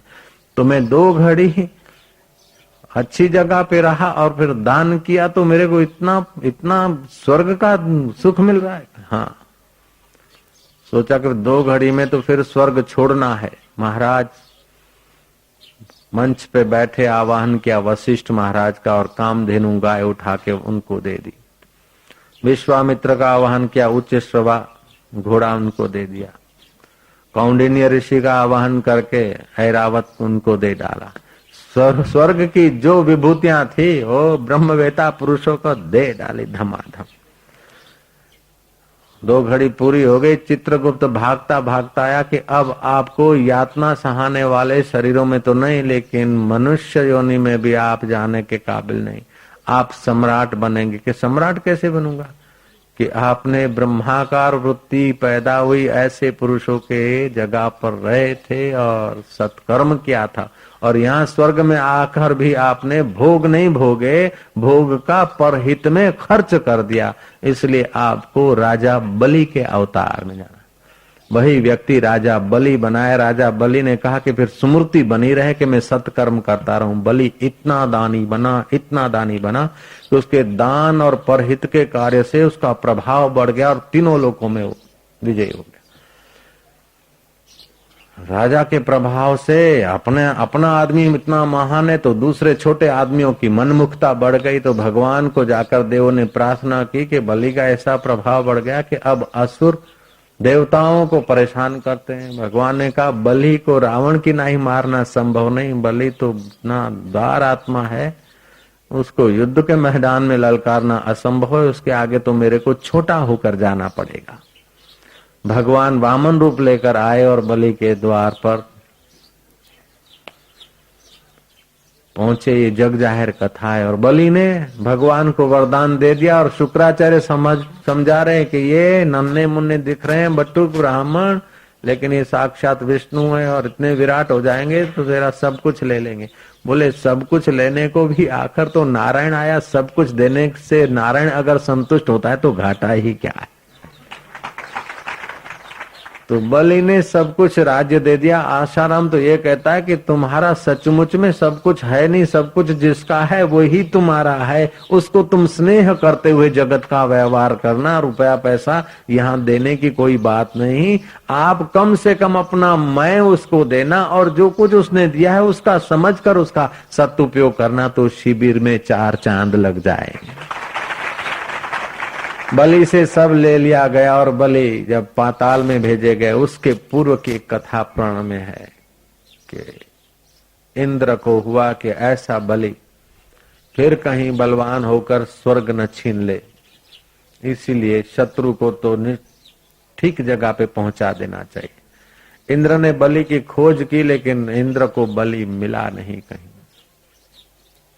आखिर ब्रह्मा जी के पास आए कि ब्राह्मण आप कृपा करके बताइए कि बलि इस समय थोड़े समय के लिए कहाँ गुप्त बैठे, तो अगर मुझे मिले तो मैं उनको वज्र से मार डालूं। ब्रह्मा जी ने कहा नहीं, बलि मारने योग्य नहीं है। कहाँ है तुम पूछते तो मैं बताता हूं, लेकिन मारना मत। बलि तो कुछ साधारण नहीं, बलि बहुत बुद्धिमान। जो खाली घर हो, शून्य उजाड़ घर हो, उन घरों में बलि होगा। और बलि मनुष्य का रूप धारण करके नहीं, बलि खच्चर का, गधे का, घोड़े का रूप धारण करके शांत खड़ा होगा। जो शांत घोड़ा गधा दिखे और शून्य घर में दिखे तो समझ लेना कि बलि वो रूप बनाकर बैठे। इंद्र तो चल पड़े घूमते घामते। आखिर इंद्र ने खोज लिया और जो ब्रह्मा जी ने लक्षण बताए थे वही वैशाख नंदन के रूप में बलि में पाए गए कि शांत पड़ा। तो इंद्र ने कटाक्ष में कहा कि क्यों बलि, कहाँ गया तुम्हारा दान वीरता का वैभव, कहाँ गई तुम्हारी प्रचंड राज्य सत्ता, ये सब क्या स्वांग बनाया है। बलि वेश में, गधे के वेश में छुपे हुए बलि ने कहा कि इंद्र गर्व मत कर, ये स्वर्ग तेरे पास अभी आया, उसके पहले मेरे पास था, उसके पहले और किसी के पास था। ये आने जाने वाली चीजें पाकर, ऐश्वर्य पाकर, जैसे बाहर का ऐश्वर्य पाकर बुद्धि में दोष आ जाते हैं, है नागपति, तुझ में भी वो दोष आ गए। तू वज्र लेकर आया है मुझे डराने को या मारने को या मेरी मजाक करने को, लेकिन इंद्र मैं तुझसे नहीं डरता हूं। मैं डरता हूं कि मेरा समय बीता जा रहा है, मुझे ब्रह्माकार वृत्ति बनानी है। अगर राजा के रूप में कहीं जाके बैठता रहता तो लोग मिलते जुलते, इसीलिए मैंने ये रूप बनाया। और इंद्र राज्य चला गया, उसका मुझे शोभ नहीं है। समय चला जा रहा है, इसका मुझे शोभ है। और काल करके वस्तुएं मिलती है, बड़े बड़े बुद्धिमान हैं और प्रारब्ध नहीं है और समय उनका बदल जाता है, तो वे बुद्धिमान भी रोटी के लिए, रहन सहन के लिए ठोकरें खाते। और बुद्धिहीन लोग भी हैं और काल उनका अच्छा है, समय अच्छा है तो ऊंचे भोग भोगते हैं। लेकिन ऊंचे भोग भोग कर भी सब मर के गल के सड़ जाते हैं और हल्के जीवन जी के भी सब मर जाते हैं। अमर तो वह है जो अमर आत्मा की वृत्ति का अनुसंधान करता है। अभी भी मुझ में ये शक्ति है कि हुंकार मात्र से लात मार दूं न तो थोड़ा वज्र कहीं का कहीं चला जाए, लेकिन अभी मेरा सहने का समय है, अभी काल मेरा सहने का है। कभी मैं त्रिभुवन का स्वामी कहा गया, कभी तुम नागपति कहे गए, लेकिन तुम्हारे जैसे इंद्र भी कई आए पृथ्वी पर और मेरे जैसे राजा भी कई पृथ्वी पे आए। और ये पृथ्वी जिस आधार पर खड़ी है, उस आधार सत्ता का अनुसंधान करने के लिए जिसने समय नहीं निकाला है, उसका व्यर्थ जीवन है। रूप और लावण्य पाकर जो अभिमान करते हैं, वे मूर्ख आदमी हैं कि उनके पहले कितने सुंदर और रूपवान लावण्यवान मिट्टी में मिल गए। मित्र और संबंधी स्नेही पाकर, मधुर भाषिणी स्त्री पाकर, आज्ञाकारी पुत्र पाकर आदमी अपने को भाग्यशाली मानते, लेकिन पुत्राकार और पत्नियाकार वृत्ति उनकी बन जाती है और बंधन में फंस जाते हैं। तो झगड़ालू पत्नी मिले तो क्या और मधुर भाषिणी मिले तो क्या, लेकिन हे इंद्र उससे भी बिछड़ना पड़ता है, राज्य से भी बिछड़ना पड़ता है, अपने तन से भी बिछड़ना पड़ता है। मैं अब वो अनुसंधान करता हूं कि जिससे कभी बिछड़ना न पड़े, इसलिए गधे का रूप बनाकर अपना चिंतन कर रहा हूं। ऐसा रूप बनाकर भी ब्रह्माकार वृत्ति बनाने का मौका मिले तो भी सौदा सस्ता है। वशिष्ठ जी कहते हैं, रामचंद्र जी, चांडाल के घर की भिक्षा ठीकरे में खाने को मिल जाए एक टाइम, और ब्रह्म ज्ञान का सत्संग सुनकर ब्रह्म परमात्मामय वृत्ति बनती है, तो अन्य ऐश्वर्यों से श्रेष्ठ है। क्योंकि अन्य ऐश्वर्य भोग कर आदमी आखिर फिर गिरेगा, और ये ब्रह्माकार वृत्ति करके जीव ब्रह्ममय हो जाएगा। चाणक्य बालक थे, उस समय चाणक्य के घर एक सामुद्रिक लक्षण जानने वाला ज्योतिषी पहुंचा। चाणक्य के पिता ने उसकी आगता स्वागता की। ज्योतिषी ने चाणक्य को देखकर लंबी सांस ली, हार खुशी व्यक्त की, अरे वाह क्या शुभ लक्षण है। सामुद्रिक लक्षण जानने वाला, जैसे भाई नाक लंबा हो, आंखें अंदर हो, टोढ़ी इस प्रकार की हो, कान बड़े हो, ललाट उस प्रकार का, वो आदमी जालिम होता है, टुंडा होता है। गर्दन टूंकी हो, कान टूंके हो, आंखें अंदर हो, और ये अंगूठा थोड़ा नाटा हो, आदमी मीठा होता है। तो इस प्रकार के लक्षण होते हैं। अच्छा, अमुक दांत ऐसा हो निकला हो तो आदमी राजा होता है। तो वह दांत चाणक्य का निकला हुआ था। तो सामुद्रिक लक्षण वालों ने कहा कि ब्राह्मण देव, तुम्हारा पुत्र तो राजा बनेगा, राजा। बाप रोया कि ये क्या खुशखबरी सुना रहे हो, ये तो महाराज दुख की बात है, मारो दीकरो राजा थसे। अरे रे रे रे रे, तो सारू ना कहवाय। क्यों, राजा तो कोई पहले का पुण्य किया है तभी तो राजा। बोले पहले का पुण्य क्या है, तपेश्वरी राजेश्वरी, राजेश्वरी भोगेश्वरी। राजा बनेगा फिर भोग भोगेगा, मजा लेगा, पुण्य नाश होगा, फिर नरक में पड़ेगा। है तो अच्छा नहीं हुआ। चाणक्य के बाप चाणक्य को कमरे में ले गए और कानस लेकर उनका जो लंबा दांत का नोक थी ना, वो घिस डाली। फिर शास्त्री जी के पास लाया कि महाराज अब शास्त्री जी का अब राजा नहीं बनेगा, लेकिन राजाओं का गुरु बनेगा चाणक्य जरूर। चाणक्य नीति बनाई उसने। तो आज का सत्संग तुम्हें राजा बनाने की सलाह नहीं दे रहा है। राजा भी जिसके आगे नतमस्तक हो जाते हैं, ऐसा ब्रह्माकार वृत्ति बनाकर औरों के गुरु बनो चाहे न बनो, कम से कम अपने मन के तो गुरु बनो। और जो मन का गुरु बन गया उसको लोग पहचाने चाहे न पहचाने, वो जगत का गुरु हो गया। वंदे कृष्णम जगत गुरु। कृष्ण से किसी ने थोड़े कान फुकवाए थे, दीक्षा सबको थोड़े दी थी, लेकिन श्री कृष्ण ब्रह्म स्वरूप में रहते थे, अपन देह भाव में रहते हैं और वो निज ब्रह्म भाव में रहते थे। मैं कथा कह रहा था धूली शाह की, वो धूली शाह रास्ते में बैठे थे, राजा की सवारी जा रही, चौक आए सिपाही आरटीयू डिपार्टमेंट, अभी आरटीयू नाम पड़ा, पहले तो ऐसे ही भालादारी आए। महाराज हट जाओ, क्यों? कि राजा की सवारी आ रही। बोलो तो राजा है, हम महाराज हैं। वो राजा है, हम महाराज हैं, उसको बोलो दब के सुकड़ के यहां से निकल जाओ।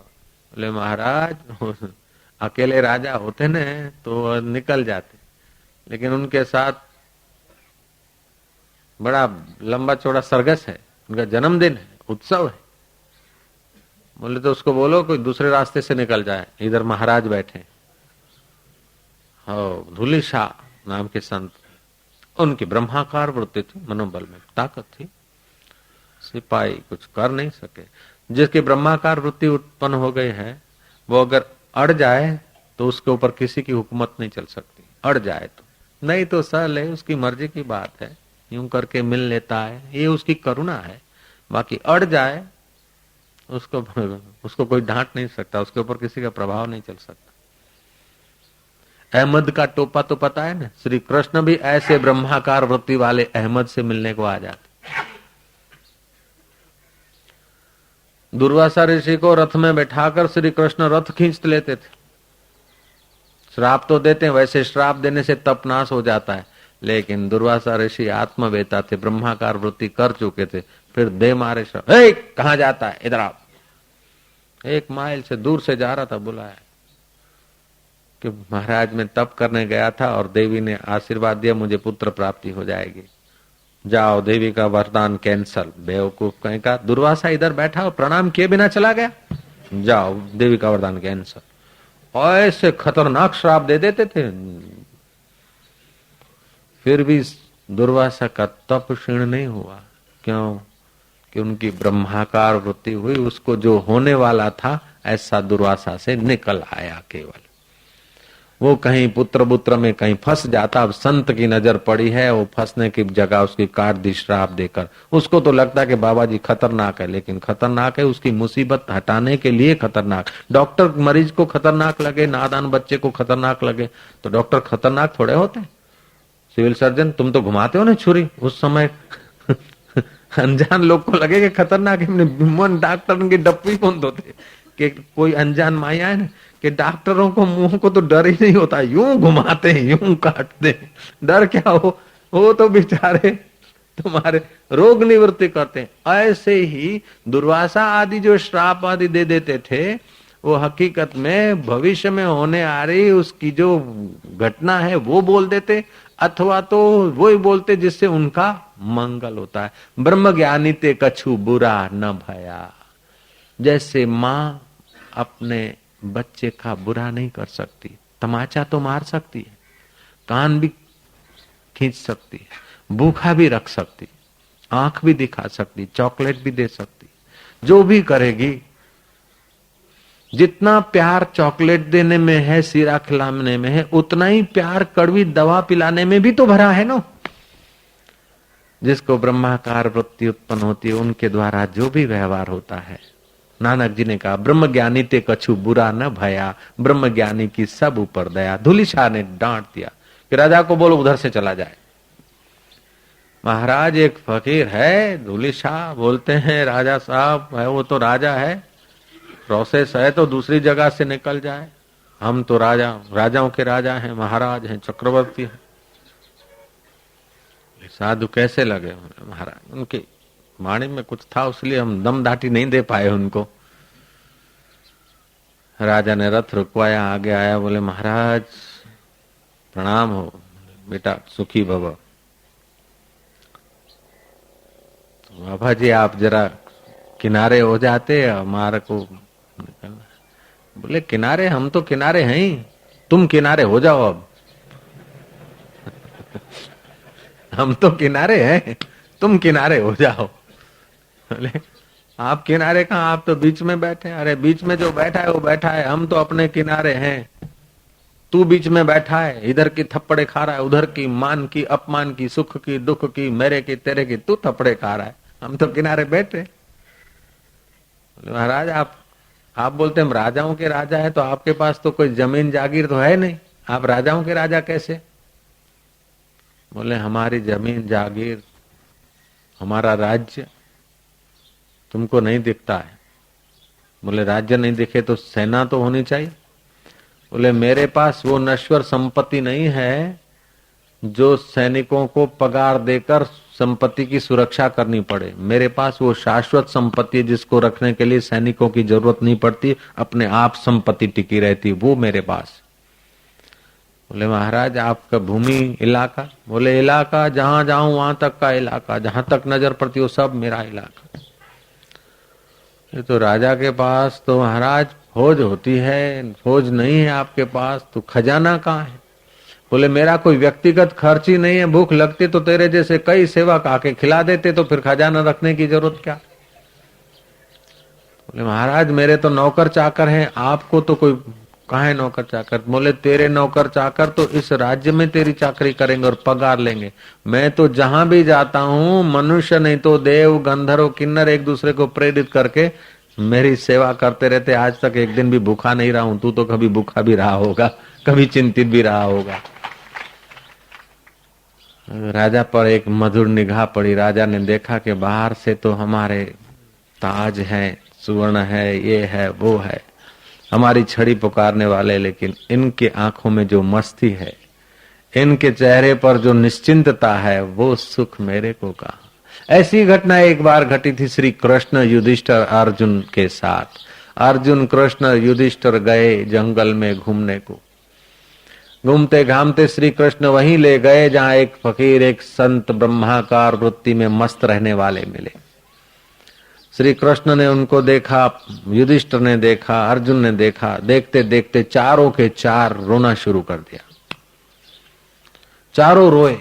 रोते रोते रोते रोते, रोने का भी अंत होता है, हंसने का भी अंत होता है। रोते रोते महाराज रुदन चुप हुआ। शांत जंगल में चारों के चार रोए। कुछ विचित्र लग रहा था। जब रुदन शांत हुआ तो अर्जुन पूछता है श्री कृष्ण से धीरे से, प्रभु आप क्यों रोए? अर्जुन मैं क्यों रोया, लेकिन तू क्यों रोया, तू बता। बोले बाबा जी रो रहे थे, बड़े भाई रो रहे थे, आप रो रहे थे, तो फिर मैं कैसे चुप रहूं? मेरे को भी रोना आ गया, मैंने कंपनी दे दिया आपको।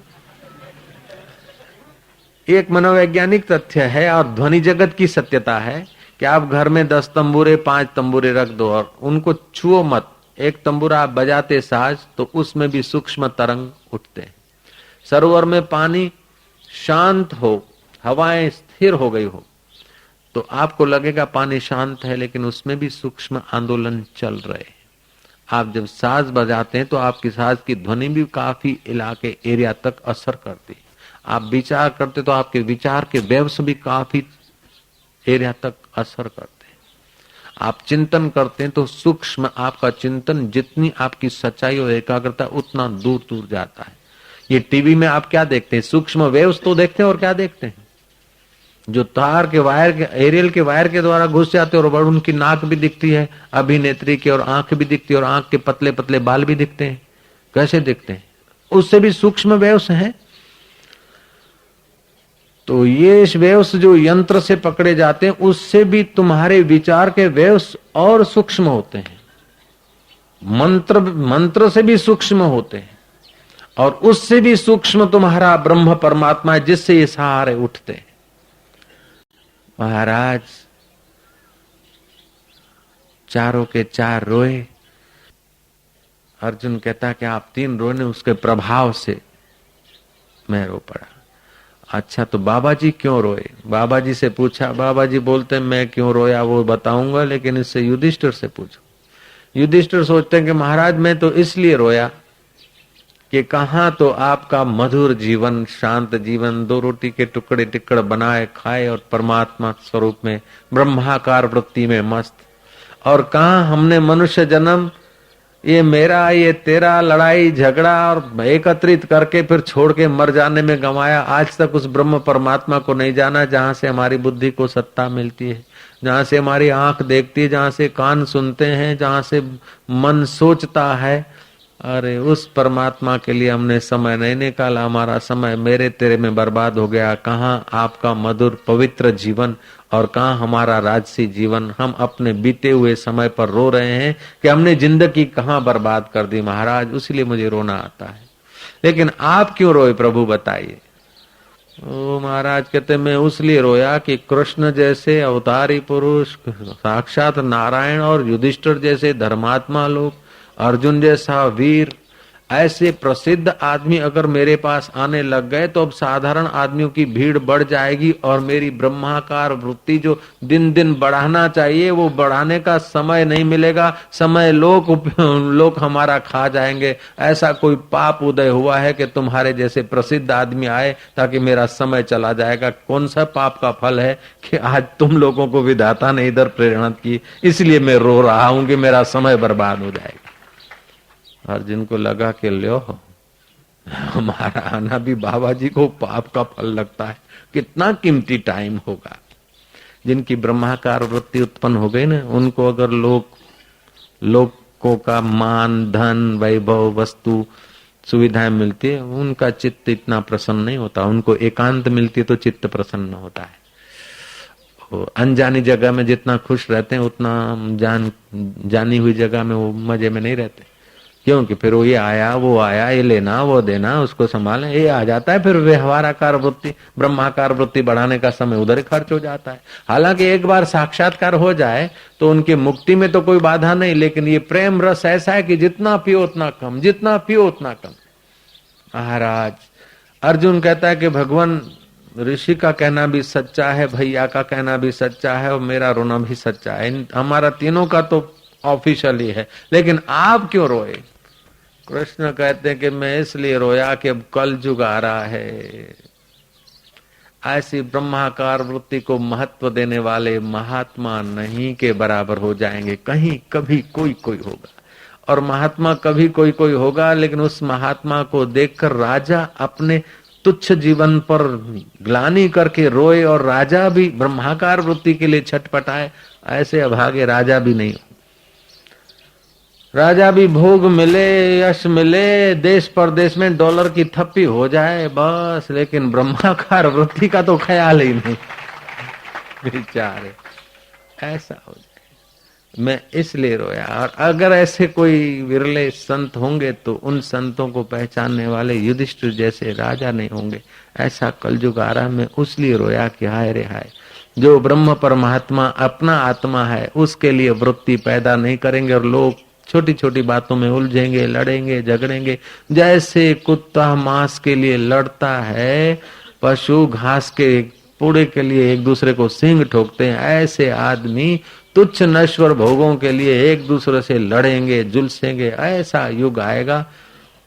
कहाँ तो सब छोड़ छाड़ के ब्रह्म परमात्मा में लगे हैं और राजा युधिष्ठिर जैसा भी ऐसी वांछा करता है, और कहाँ लोग तुच्छ भोग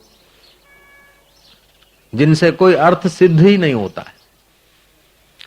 आप जो खा रहे हैं, पी रहे हैं, अगर गहराई से सोचे कि आप कर क्या रहे हैं।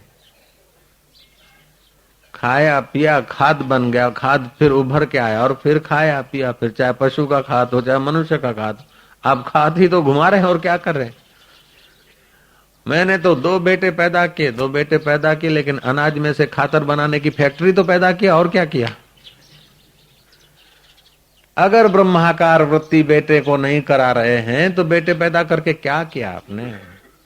मैं तो 2 छोकरा करया, 5 छोकरा करया, बेटे तो किए है, लेकिन वो बेटे क्या कर रहे हैं।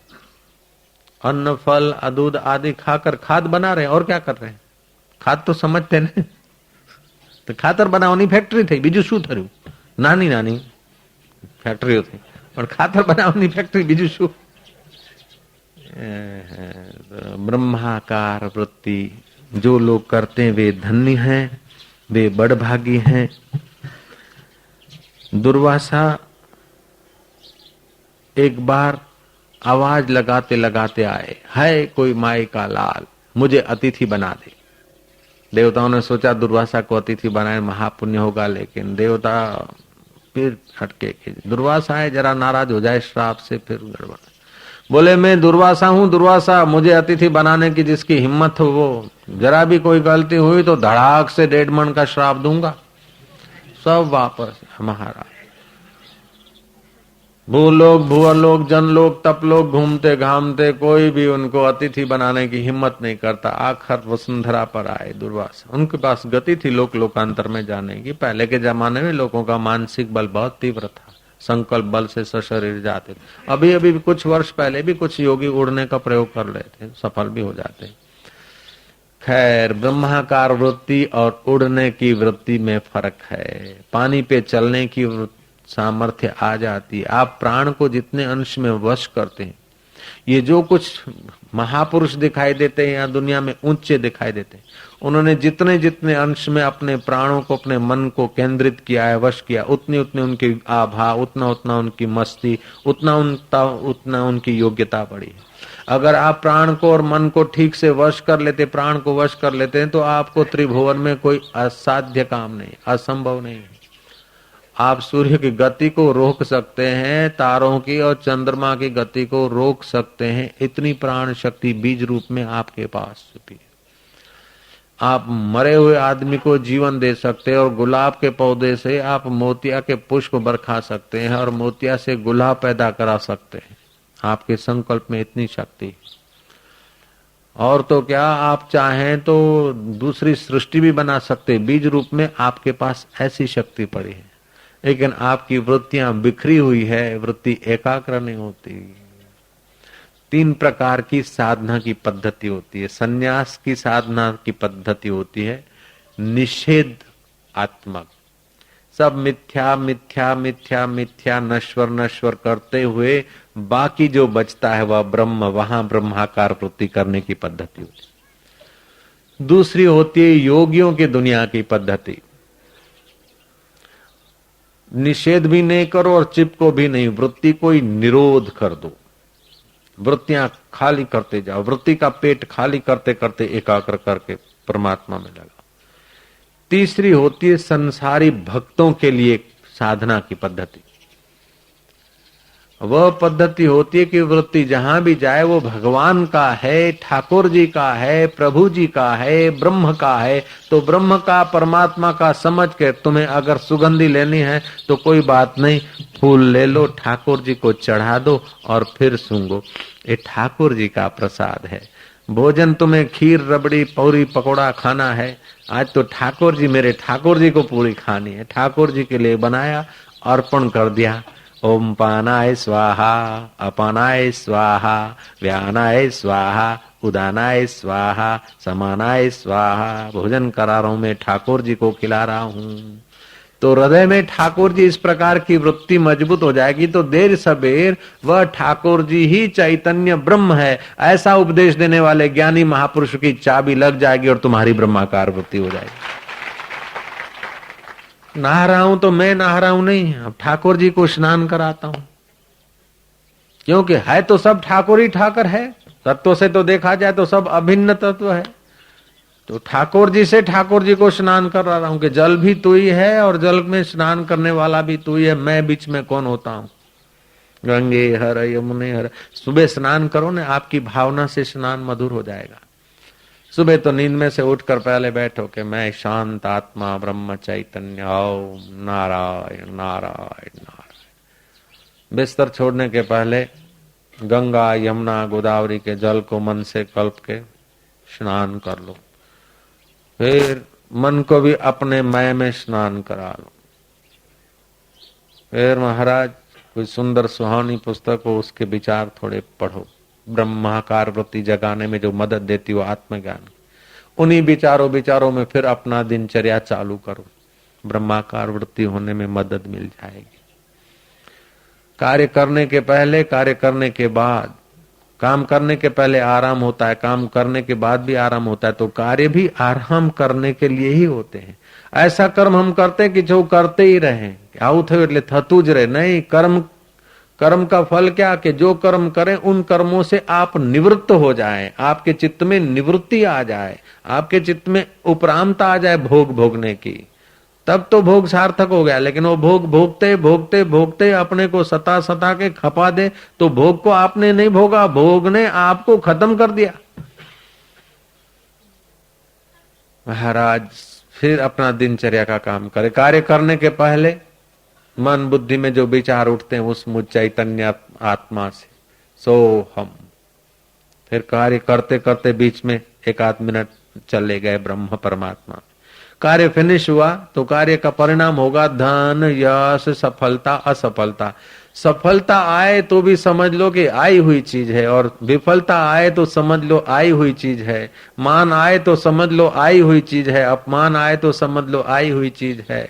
ये भी देख वह भी देख, देखत देखत ऐसा देख, मिट जाए धोखा और रह जाए एक, वह ब्रह्माकार वृत्ति पैदा करने का तरीका है।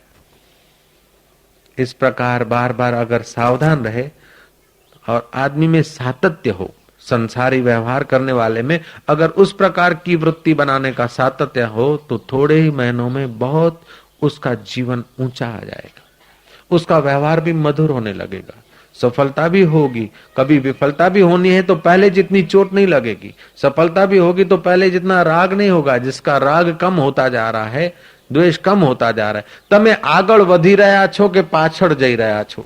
आपकी प्रगति हो रही कि पतन हो रहा है वो कैसे जाने? कि आपका आनंद बढ़ता हो, निर्भयता बढ़ती हो, साहस बढ़ता हो, खुशी बढ़ती हो, बिना विषय के, बिना वस्तुओं के, बिना परिस्थिति के भी आप आनंदित रहने के रास्ते पे बढ़ते हो, तो समझ लो आप आगे बढ़ गए। लेकिन मोह बढ़ रहा है, भय बढ़ रहा है, चिंता बढ़ रही है, भोग वासना बढ़ रही है, समझ लो कि आपकी गाड़ी कहीं रॉन्ग साइड जा रही है। विधेयात्मक विचार हो रहे हैं, समझो आप आगे बढ़ रहे हैं। निषेधात्मक विचार आ रहे हैं, ये ऐसा है, ये ऐसा है। कोई का दोष दिखे, गुण दोष तो दिखेंगे ही, व्यवहार करना है तो। लेकिन गुण पर भी ज्यादा नजर न रखो, दोष पर भी ज्यादा नजर रखो। अगर रखना ही पड़ता है तो थोड़ी गुण पर रख लो, दोष पर नहीं रखो। गुण दोष की तो सृष्टि है, किसी के दोष की दृष्टि आप पक्की करते जाएंगे, आपका अंतःकरण मलिन होता जाएगा। किसी के गुण पर दृष्टि पक्की करते जाएंगे, आपका अंतःकरण स्वच्छ होता जाएगा। लेकिन गुण और दोष जो मन में आते हैं, मन जहां से उठता है उस परमात्मा पर दृष्टि रखते जाएंगे तो आपकी वृत्ति ब्रह्माकार होने लगेगी। आज के जगत में धार्मिक आदमी भी अपने को दुखी मानता है और अधार्मिक आदमी भी दुखी मानता है। धार्मिक आदमी क्यों दुखी मानता है? कि जितना चाहता है धर्म के पथ पर चलना उतना चल नहीं सकता। सीता जी की कथा सुनी, राम जी की कथा सुनी, कृष्ण जी की कथा सुनी, सती अनुसुया की सुनी, लेकिन वो हम बन नहीं पाते हैं। कांइक ने कांइक उणप, सतत सुमरण नहीं होता, सतत ध्यान नहीं होता, सतत सच्चाई पर नहीं चल सकते। इसलिए धार्मिक आदमी को भी डंक लगता रहता है और अधार्मिक आदमी को भी डंक लगता रहता है कि सतत वो भोग चाहता और भोग सतत किसी को मिलता नहीं, और मिलता है तो टिकता नहीं। जो भाता है, जो चाहता है वो होता नहीं, जो होता है वो टिकता नहीं, और जो चाहते हैं वो होता नहीं, जो होता है वो भाता नहीं, जो भाता है वो टिकता नहीं, इसलिए उसकी भी फरियाद है। जब तक मन के साथ जुड़ेंगे तब तक धार्मिक हो चाहे अधार्मिक हो, कुछ न कुछ कमी खटकती रहेगी, कमी खटकती रहेगी। सतत हूं जप करूं, सतत हूं ध्यान करूं, सतत आम करूं, पण એ સતત નહીં થાય। મન તો કોઈ વખતે ઊંચું જશે, કોઈ વખતે નીચું જશે। નીચું ન જાય કાળજી રાખો, પણ નીચું ગયું એનું ચિંતન કરીને તમે નીચા જશો નહીં, તમે તરત બ્રહ્માકાર વૃત્તિ કરો એટલે ઊંચું અને નીચું જેનાથી દેખાય છે એમાં પહોંચી જાઓ એટલે વાંધો નહીં। પછી भले ને દડો ઊંચો જાય કે નીચો જાય। तो वे लोग धन्य है, यही वृत्ति विज्ञानंती ज्ञातुम अपि वर्धयन्ति ये ते वै पुरुषा धन्या वंद्यस्ते भुवनम त्रय। अपरोक्ष अनुभूति का श्लोक है। जो इस प्रकार की वृत्ति को जानते हैं और जानकर उसे बढ़ाते हैं वे सत्पुरुष धन्य है। वे ही तीनों लोकों में वंदनीय है। ब्रह्माकार वृत्ति जाहिर सभा में माइक में बैठ बोलकर आपको सुनाई, ये केवल उसकी महिमा का एक अंश है। अगर ब्रह्माकार वृत्ति आपको 2 मिनट के लिए भी हो गई तो दोबारा गर्भवास नहीं होता है। 2 मिनट के लिए भी ब्रह्माकार वृत्ति हुई तो ये देह मैं हूं और संसार सच्चा है, ऐसी भूल नहीं हो सकती। और इस तुच्छ नालियों से सुख लेने की आसक्ति नहीं होगी। आप खाएंगे लेकिन भोग बुद्धि से नहीं, औषध बुद्धि से। आप देखेंगे लेकिन आकर्षित होकर नहीं, व्यवहारिक। आप सुनेंगे लेकिन जिससे सुना जाता है उसका बोध आपको पक्का होगा। जैसे आप सिनेमा देखते हैं समझदारी से, लोग तो सिनेमा को भी सच्चा मानकर वहां भी उछल कूद कर लेते हैं और बाहर आते हैं आंसू सारते हैं, हालांकि होता कुछ नहीं होता। उमा कहूं मैं अनुभव अपना, सत्य हरि भजन जगत सब सपना। तो शंकराचार्य ने कहा भजन क्या के ब्रह्माकार वृत्ति करना ही भजन है। हाँ, रामानुजाचार्य रामाकार वृत्ति करना ही भजन है। दूसरे आचार्यों ने कहा श्री कृष्णाकार वृत्ति करना ही भजन है। कृष्णाकार वृत्ति करो तो दूसरी आकार की वृत्ति बंद हो जाएगी, शांति। भगवताकार वृत्ति में देवाकार वृत्ति बनो। लेकिन ये वृत्तियां जहां से निकलती है, जिससे श्री कृष्ण, श्री राम, श्री देव, देवी, देवता है, वो ब्रह्म परमात्मा का ज्ञान पाकर अगर ब्रह्माकार वृत्ति करते हो तो जो कृष्ण को मस्ती है वो तुमको मस्ती है, जो राम को रस है वो तुमको रस है। जो शिव जी समाधि करते हैं, लाख वर्ष की समाधि करो चाहे 2 क्षण के लिए अनुभव करो, अनुभव वही का वही होगा। तो ज्ञानी साक्षात नारायण रूप होता है, शिव स्वरूप होता है। और ऐसे महापुरुष साधु वेश में भी होते हैं, माई वेश में भी हो सकते हैं, भाई वेश में भी हो सकते हैं, राजा वेश में भी हो सकते हैं। निर्मोही राजा हो गए। उसका राजकुमार जंगल में सैर करने गया। कोई संत की कुटीर थी। प्यास लगने पर पानी पिया। बाबा जी ने पूछा बेटा राजकुमार कहाँ से आया? बोले निर्मोही नगर से आया हूं। निर्मोही नगर? बोले मेरे बाप निर्मोही राजा हैं। बोले निर्मोही राजा कैसे? बोले उनको कोई मोह नहीं होता, सुख दुख में समान है, कर्म तो करते हैं लेकिन अपने में थोपते नहीं, वो समझते कि 5 भूतों में हो रहे। पुत्र और परिवार तो है लेकिन पुत्र और परिवार ही मेरा है ऐसा नहीं, सारा ब्रह्मांड जिस स्वरूप का है वही मैं हूं, ऐसा उनका अनुभव है। वे निर्मोही। बाबा ने देखा छोकरे की भाषा में कुछ सच्चाई तो दिख रही है, लेकिन ऐसा राज्य करते हुए और निर्मोही? जब निर्मोही है तो राज्य कैसे करते हैं? फिर राज्य करने की क्या जरूरत? बोले महाराज जी सही राज्य तो निर्मोही लोग करते हैं, बाकी के लोग राज्य के बोझे से दबते हैं, मजूर होते हैं। सच्चे राजा तो निर्मोही होते हैं, बाकी के सब मजदूर होते हैं और मजदूर अपने को भले ही राजा मानते रहे। जय श्री कृष्ण। बाबा ने देखा कि लड़के की भाषा में कुछ सच्चाई है, गहराई से बोल रहा है, केवल पढ़े पढ़ाए सुने सुनाए शब्द नहीं है, उधारे शब्द नहीं है। जब बेटा ऐसा है, पुट एड़ो आए तो पी केड़ो हूंदो। बेटा ऐसा है तो बाप कैसा होगा? मन में सोचा उस साधु ने और राजकुमार को कहा कि ठहरो, आप यहां बैठो थोड़ी देर, आपका घोड़ा मुझे दो, मैं जरा देखता हूं कैसे निर्मोही हैं तुम्हारे पापा। तुम्हारी मम्मी की प्रशंसा कर रहे हो, उसका नाम समता है, मां का नाम समता है, बाप का नाम निर्मोही है, पत्नी का नाम प्रज्ञा है। तो वास्तव में प्रज्ञा है, वास्तव में समता है कि खाली नाम रख दिया? जैसे गोबर ढूंढत है लक्ष्मी, भीख मांगत जगपाल, अमर सिंह तो मरत है, अच्छा मेरा ठन ठन पाल। नाम क्या है कि अमर सिंह मर गया है, राम बोलो भाई राम। और भीख मांग रहे, क्या नाम है? कि नाम है जगपाल। गोबर ढूंढ रही है, क्या नाम है देवी? कि मेरा नाम लक्ष्मी है। पत्नी घर लौट के आई, पति ने कहा क्यों? मेरा नाम बदलने के लिए तो आज नाम जांच करने को गई थी तुझे क्या नाम अच्छा लगा, जो अच्छा नाम लगा है वो रख दे। मेरा नाम ठमठन पाल होने से तुझे लोग चिढ़ाते थे, माइयाँ चिढ़ाती है। तू नाम बदलने के लिए आज सुबह सुबह गई थी सब्जी लेने और नाम भी ढूंढने को, क्या नाम ढूंढ के आई?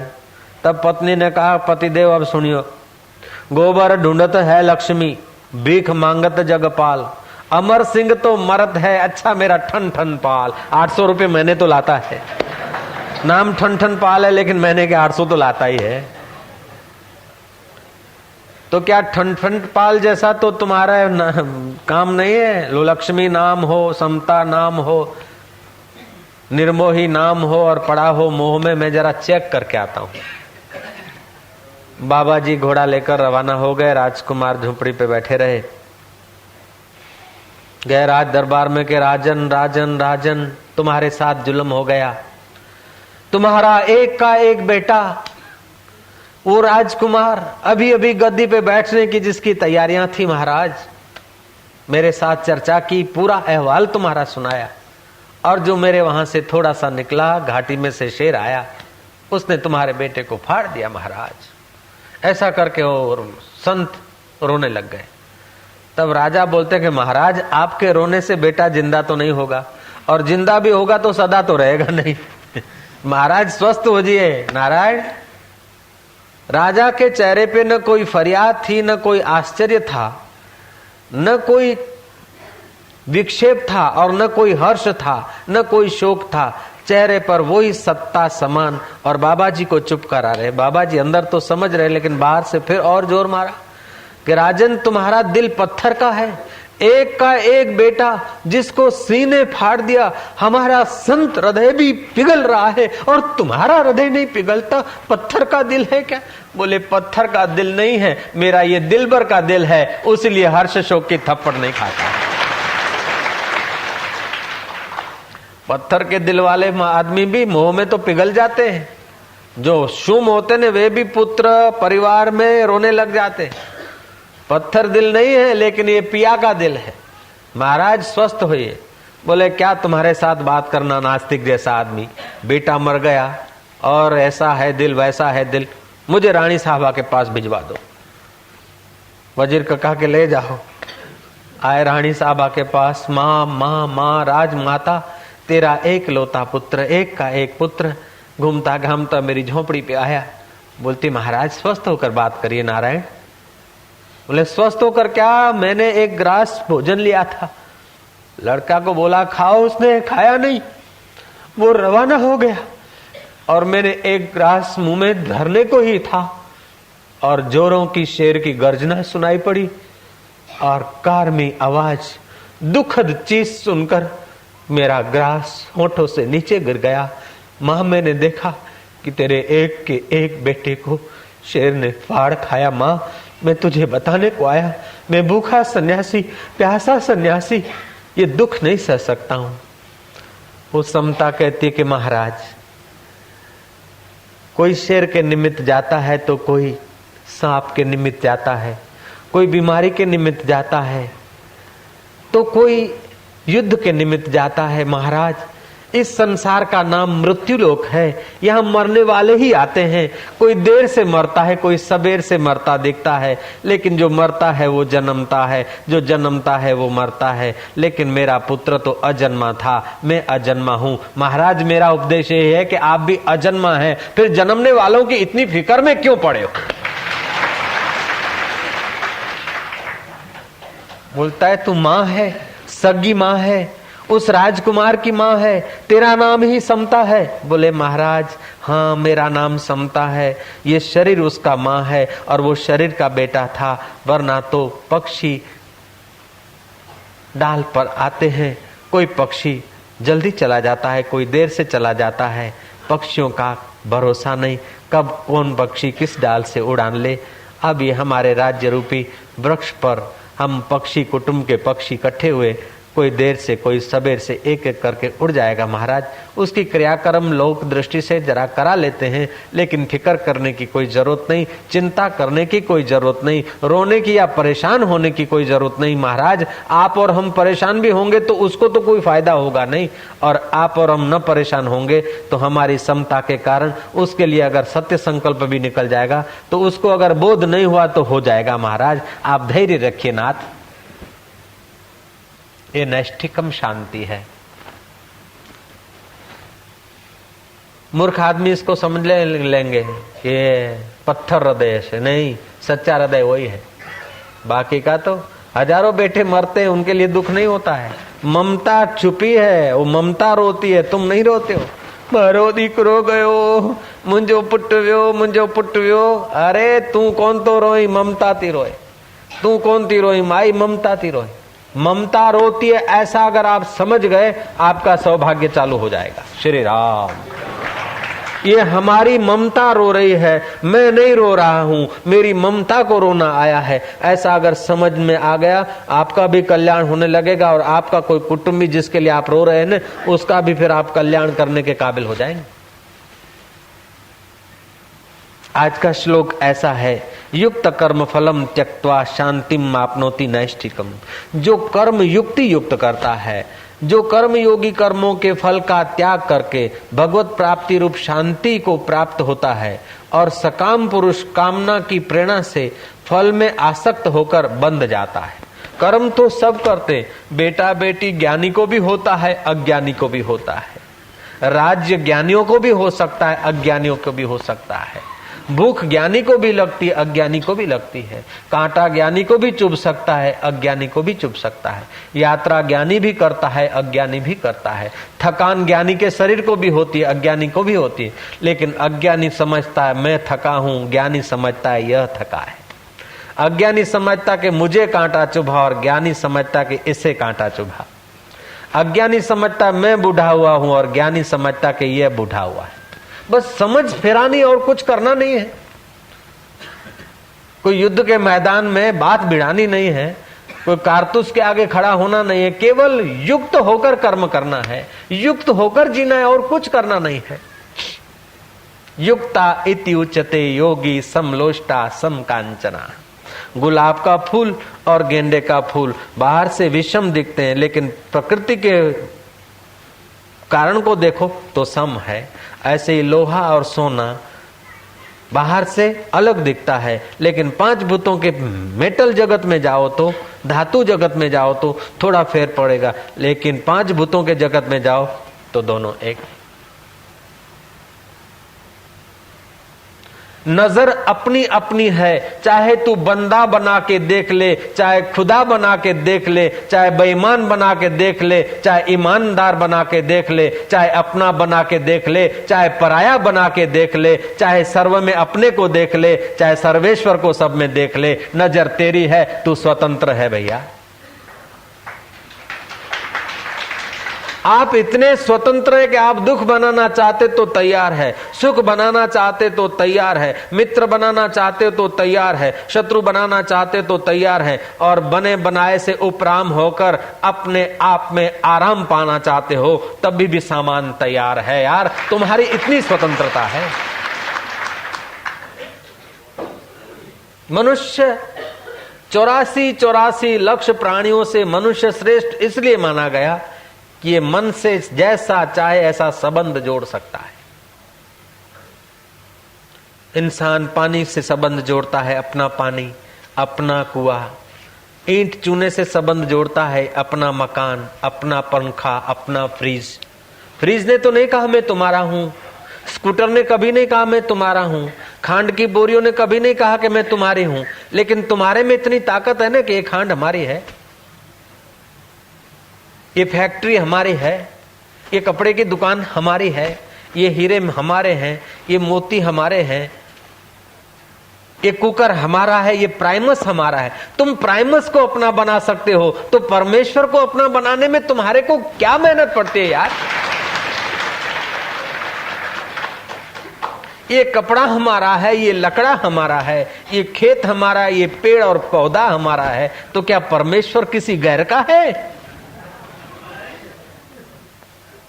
इंसान की बदबख्ती अंदाज से बाहर है, कम वक्त खुदा होकर बंदा नजर आता है।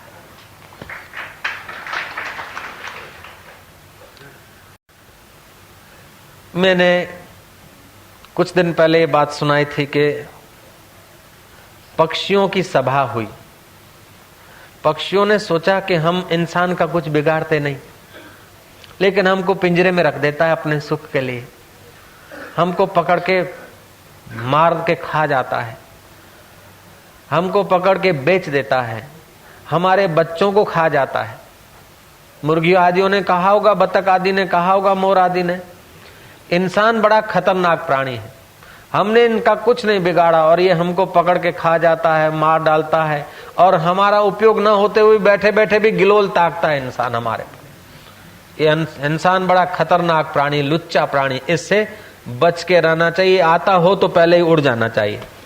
उनकी मीटिंग में सर्वानुमति से ये फैसला पास हो गया और तभी से पक्षी इंसान को देखते और उड़ जाते। जय राम जी की। ये कहानी नितांत कल्पित है कल्पित, घटित घटना न होगी, कल्पित है, लेकिन दिखता ऐसा ही है वास्तव में। पक्षी अपने को देख के उड़ जाते हैं। तो पक्षियों के जगत में आप कोई श्रेष्ठ प्राणी नहीं है। पक्षी तो आपसे खतरा करते हैं, आपको देखकर पक्षी आपके नजदीक नहीं आते, आपसे भाग जाते हैं। तो पक्षियों की दृष्टि से आप श्रेष्ठ नहीं है, खतरनाक है। अब चलो पशुओं के जगत में, पशुओं की मीटिंग हुई। पशुओं ने भी यकराय फैसला किया कि रोटी का टुकड़ा रूखा सूखा देता है और पट्टा गले में बांध देता है। कभी देता है, कभी नहीं देता है, और चौकी रात भर करता हूं। मर जाता हूं तो श्राद्ध भी नहीं करता, और मुझे कोई मारने आ जाता है तो थोड़ा बचाया न बचाया, कभी डॉक्टर के पास भी नहीं ले जाता, और ले भी गया तो अपने बेटों जैसा तो नहीं रखता, अपने गुलाम जैसा नहीं रखता। मेरे को इंसान ने बहुत बहुत काम लिए मेरे से, लेकिन मेरी कोई संभाल नहीं रखता और गुलाम करके बनाता रखता है। घोड़े पर सवारी करता है, घोड़े ने कहा हम पर तो सवारी करता है इंसान। गाय ने चिल्लाया कि हमारे बच्चों का दूध मनुष्य पी जाते हैं, इतने बदमाश है। भैंस ने कहा कि हमारे पाड़ियों को भी मुंह रखने ही नहीं देते, जरा सा देते और फिर नोच लेते दूध। महाराज ऊंट ने कहा कि हम इतने वरदान पाकर टेढ़ा मेढ़ा शरीर बना लिया, लेकिन इंसान ऐसा लुच्चा प्राणी है कि हमको नाथ दिया और पाखड़ा करके भी हम पर सवारी करता है, गाड़ियां जोत के भी हमारे से काम लेता है। भैंसों ने कहा कि हमारे को भी नाथ कर जोत देता है इंसान। ऊंट ने अपनी फरियाद की। हाथी ने कहा मैं इतना सबसे तोतिंग प्राणी हूं, हमारे पर ये 5.5 फुटिया चढ़ जाता है और कान में सड़ी करके अपनी इच्छा के अनुसार हमको चलाता है। इसलिए मनुष्य प्राणी से बचकर रहना चाहिए, लुच्चे में लुच्चा प्राणी है। बदमाश में बदमाश प्राणी अगर देखना हो तो मनुष्य है। नितांत कल्पित कहानी है, लेकिन पशुओं के जगत में और पक्षियों के जगत में मनुष्य को कोई बढ़िया टाइटल नहीं मिला। फिर भी मनुष्य परवाह नहीं करता, क्योंकि ईश्वर के जगत में उसको बढ़िया टाइटल है कि मनुष्य सबसे श्रेष्ठ प्राणी है। ऋषियों के जगत में कहा सबसे श्रेष्ठ है। अब शास्त्र ने कहा, ईश्वर ने कहा, ऋषि ने कहा कि तुम श्रेष्ठ हो, फिर भी तुम्हारे को अपनी श्रेष्ठता जब तक व्यक्त करने का सौभाग्य नहीं मिला, तब तक उन ऋषियों के वचन का, भगवान के वचन का, शास्त्र के वचन का साक्षात्कार नहीं होता है। कुत्ता तो मौसम में सेक्सी होता है, बिना मौसम ऋषि रहता है। गाय भैंस कुछ अरसे तक, बैल पाड़े आदि कुछ मौसम में कुछ कारणसर कामी होते हैं, बाद में शांत हो जाते हैं। लेकिन आदमी तो जब चाहे क्रोधी हो जाए, जब चाहे कामी हो जाए, जब चाहे लोभी हो जाए। पक्षी बोलते हैं कि हमारा जीवन तो सन्यासियों जैसा है, दिगंबर जीवन है। हम न वस्त्र पहनते हैं, न संग्रह करते हैं, एक डाल पर रहे, फिर कब कौन सी डाल पे जाएंगे हमारा कोई प्लान आयोजन नहीं होता है। थोड़े से फल फूल खाते हैं, कंदमूल खाते हैं, वनस्पति खाकर जीते हैं। हम कोई हिंसक पदार्थ भी नहीं खाते। और बगीचों में, नदी, तालाब, पहाड़ियों में गुजारा कर लेते हैं।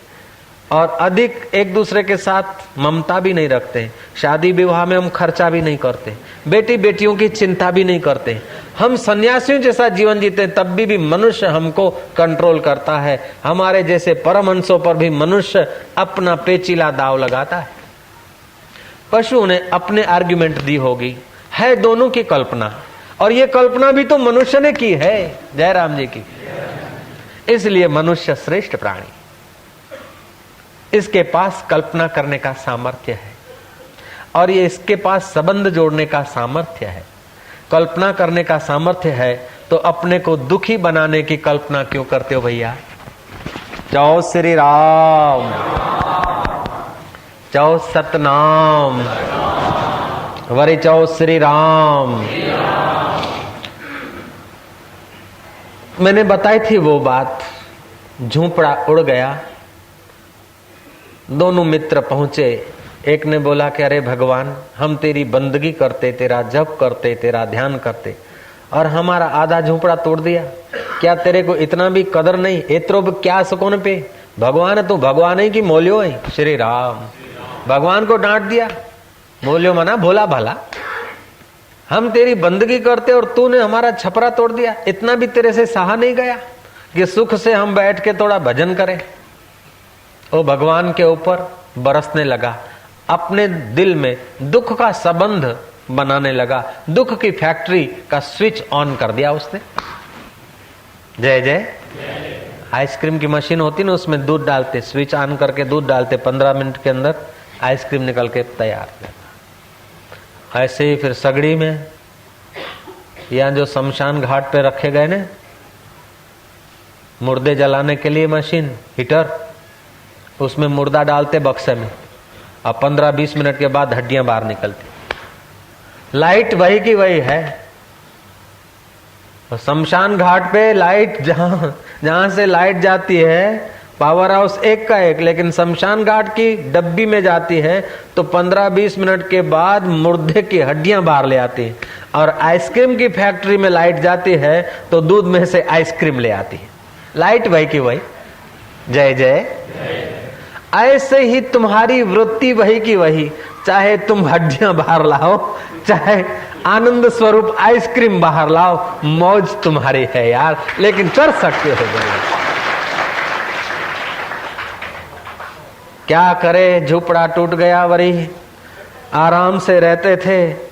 भगवान तू है कि नहीं ये भी कोई पता नहीं। अपने मित्र को कहे जा रहे हैं, मित्र का ध्यान उधर न था, लेकिन ये अपना पीठ देकर बड़बड़ाए जा रहे हैं कि आज के बाद कौन भगवान की आरती करेगा, कौन भगवान का ध्यान करेगा, कौन स्मरण करेगा।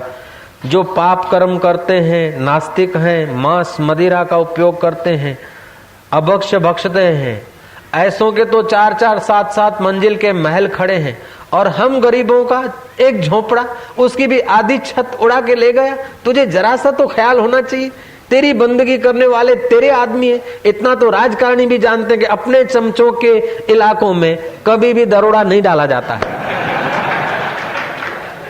तो हम तेरे कम से कम तेरी बंदगी करते हैं, और तूने यहां आकर दरोड़ा डाला, यहां आकर रेड डाली और आधे ठीकरे उड़ा दिए। इन ठीकरों से तुझे क्या फायदा हुआ? ठीकरे तो जमीन दोस्त हो गए, लेकिन तेरी इज्जत नाश हो गई। आज से तेरा भजन कौन करेगा? ऐसा करके वो मनुष्य अपने अंदर में अशांति क्रिएट कर रहा है। देखा कि दूसरा मित्र कोई आवाज नहीं दे रहा है, घूमकर देखा कि देखो आज के बाद अपने बंदगी न करेंगे।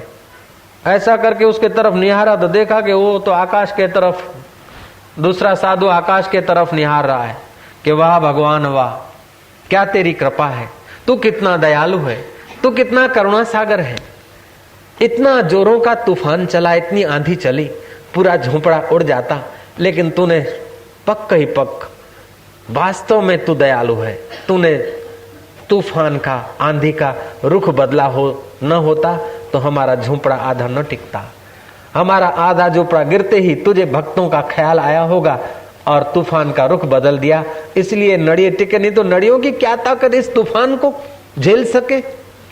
वाह प्रभु, तू कितना दयालु है, और तूने इसीलिए तूफान को सम्मति दी होगी झोंपड़ा तोड़ने की, कि हम छछूंदर जैसा झोंपड़े के अंदर जीवन न बिताए, आधे झोंपड़े में रहें और शरीर की रक्षा करे और आधा झोंपड़ा खुल जाए ताकि तेरे सितारों को निहारें, तेरे चांद को निहारें, तेरे दरिया और दरिया के किनारों को निहार कर तेरी खबरों को याद करते हुए दिल में आनंद और चैन का संगीत गूंजाएं। प्रभु तूने प्राकृतिक संगीत देने के लिए हमारा आधा झोंपड़ा हटा दिया, वरना मजदूरों को लाते तो दिवाली के दिन थे, वो मजदूर भी नहीं आते और हम सन्यासी आदमी पैसे भी कहाँ चुकाते। तूने बिना पैसे काम कर दिया। हे नारायण तू कितना दयालु है, हे मेरे नारायण तू कितना अच्छा है। ऐसा करके वो धन्यवाद से भरा जा रहा था। अब उसका धन्यवाद ईश्वर ने सुना चाहे न सुना, उस आदमी की गाली ईश्वर ने सुनी चाहे न सुनी, लेकिन दोनों के अंदर सुख या दुख बनाने की शक्ति है, ये बात सिद्ध हो गई।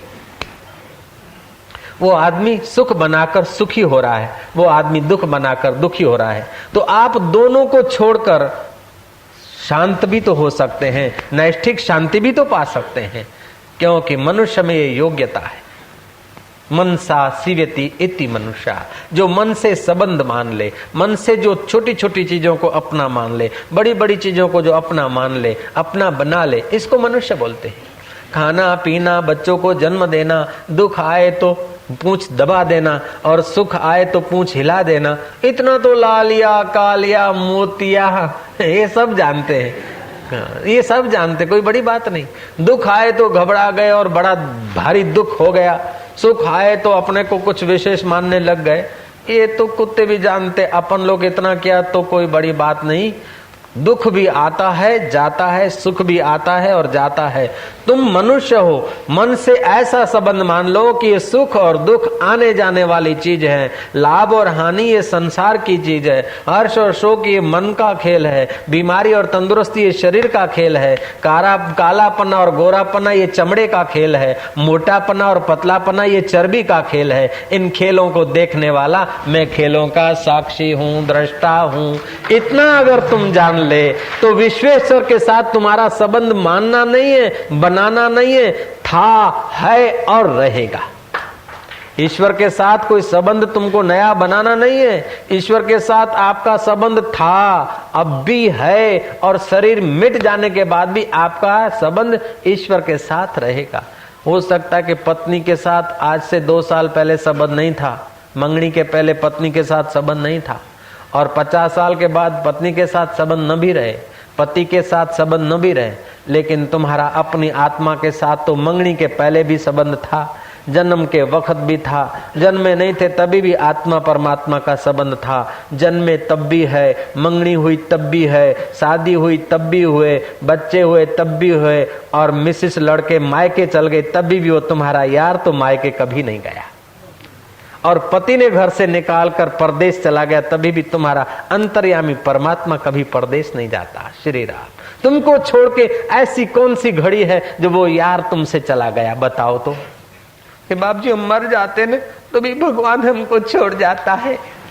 ना ना बच्चे, दाढ़ी मूछ वाले नन्हे मुन्ने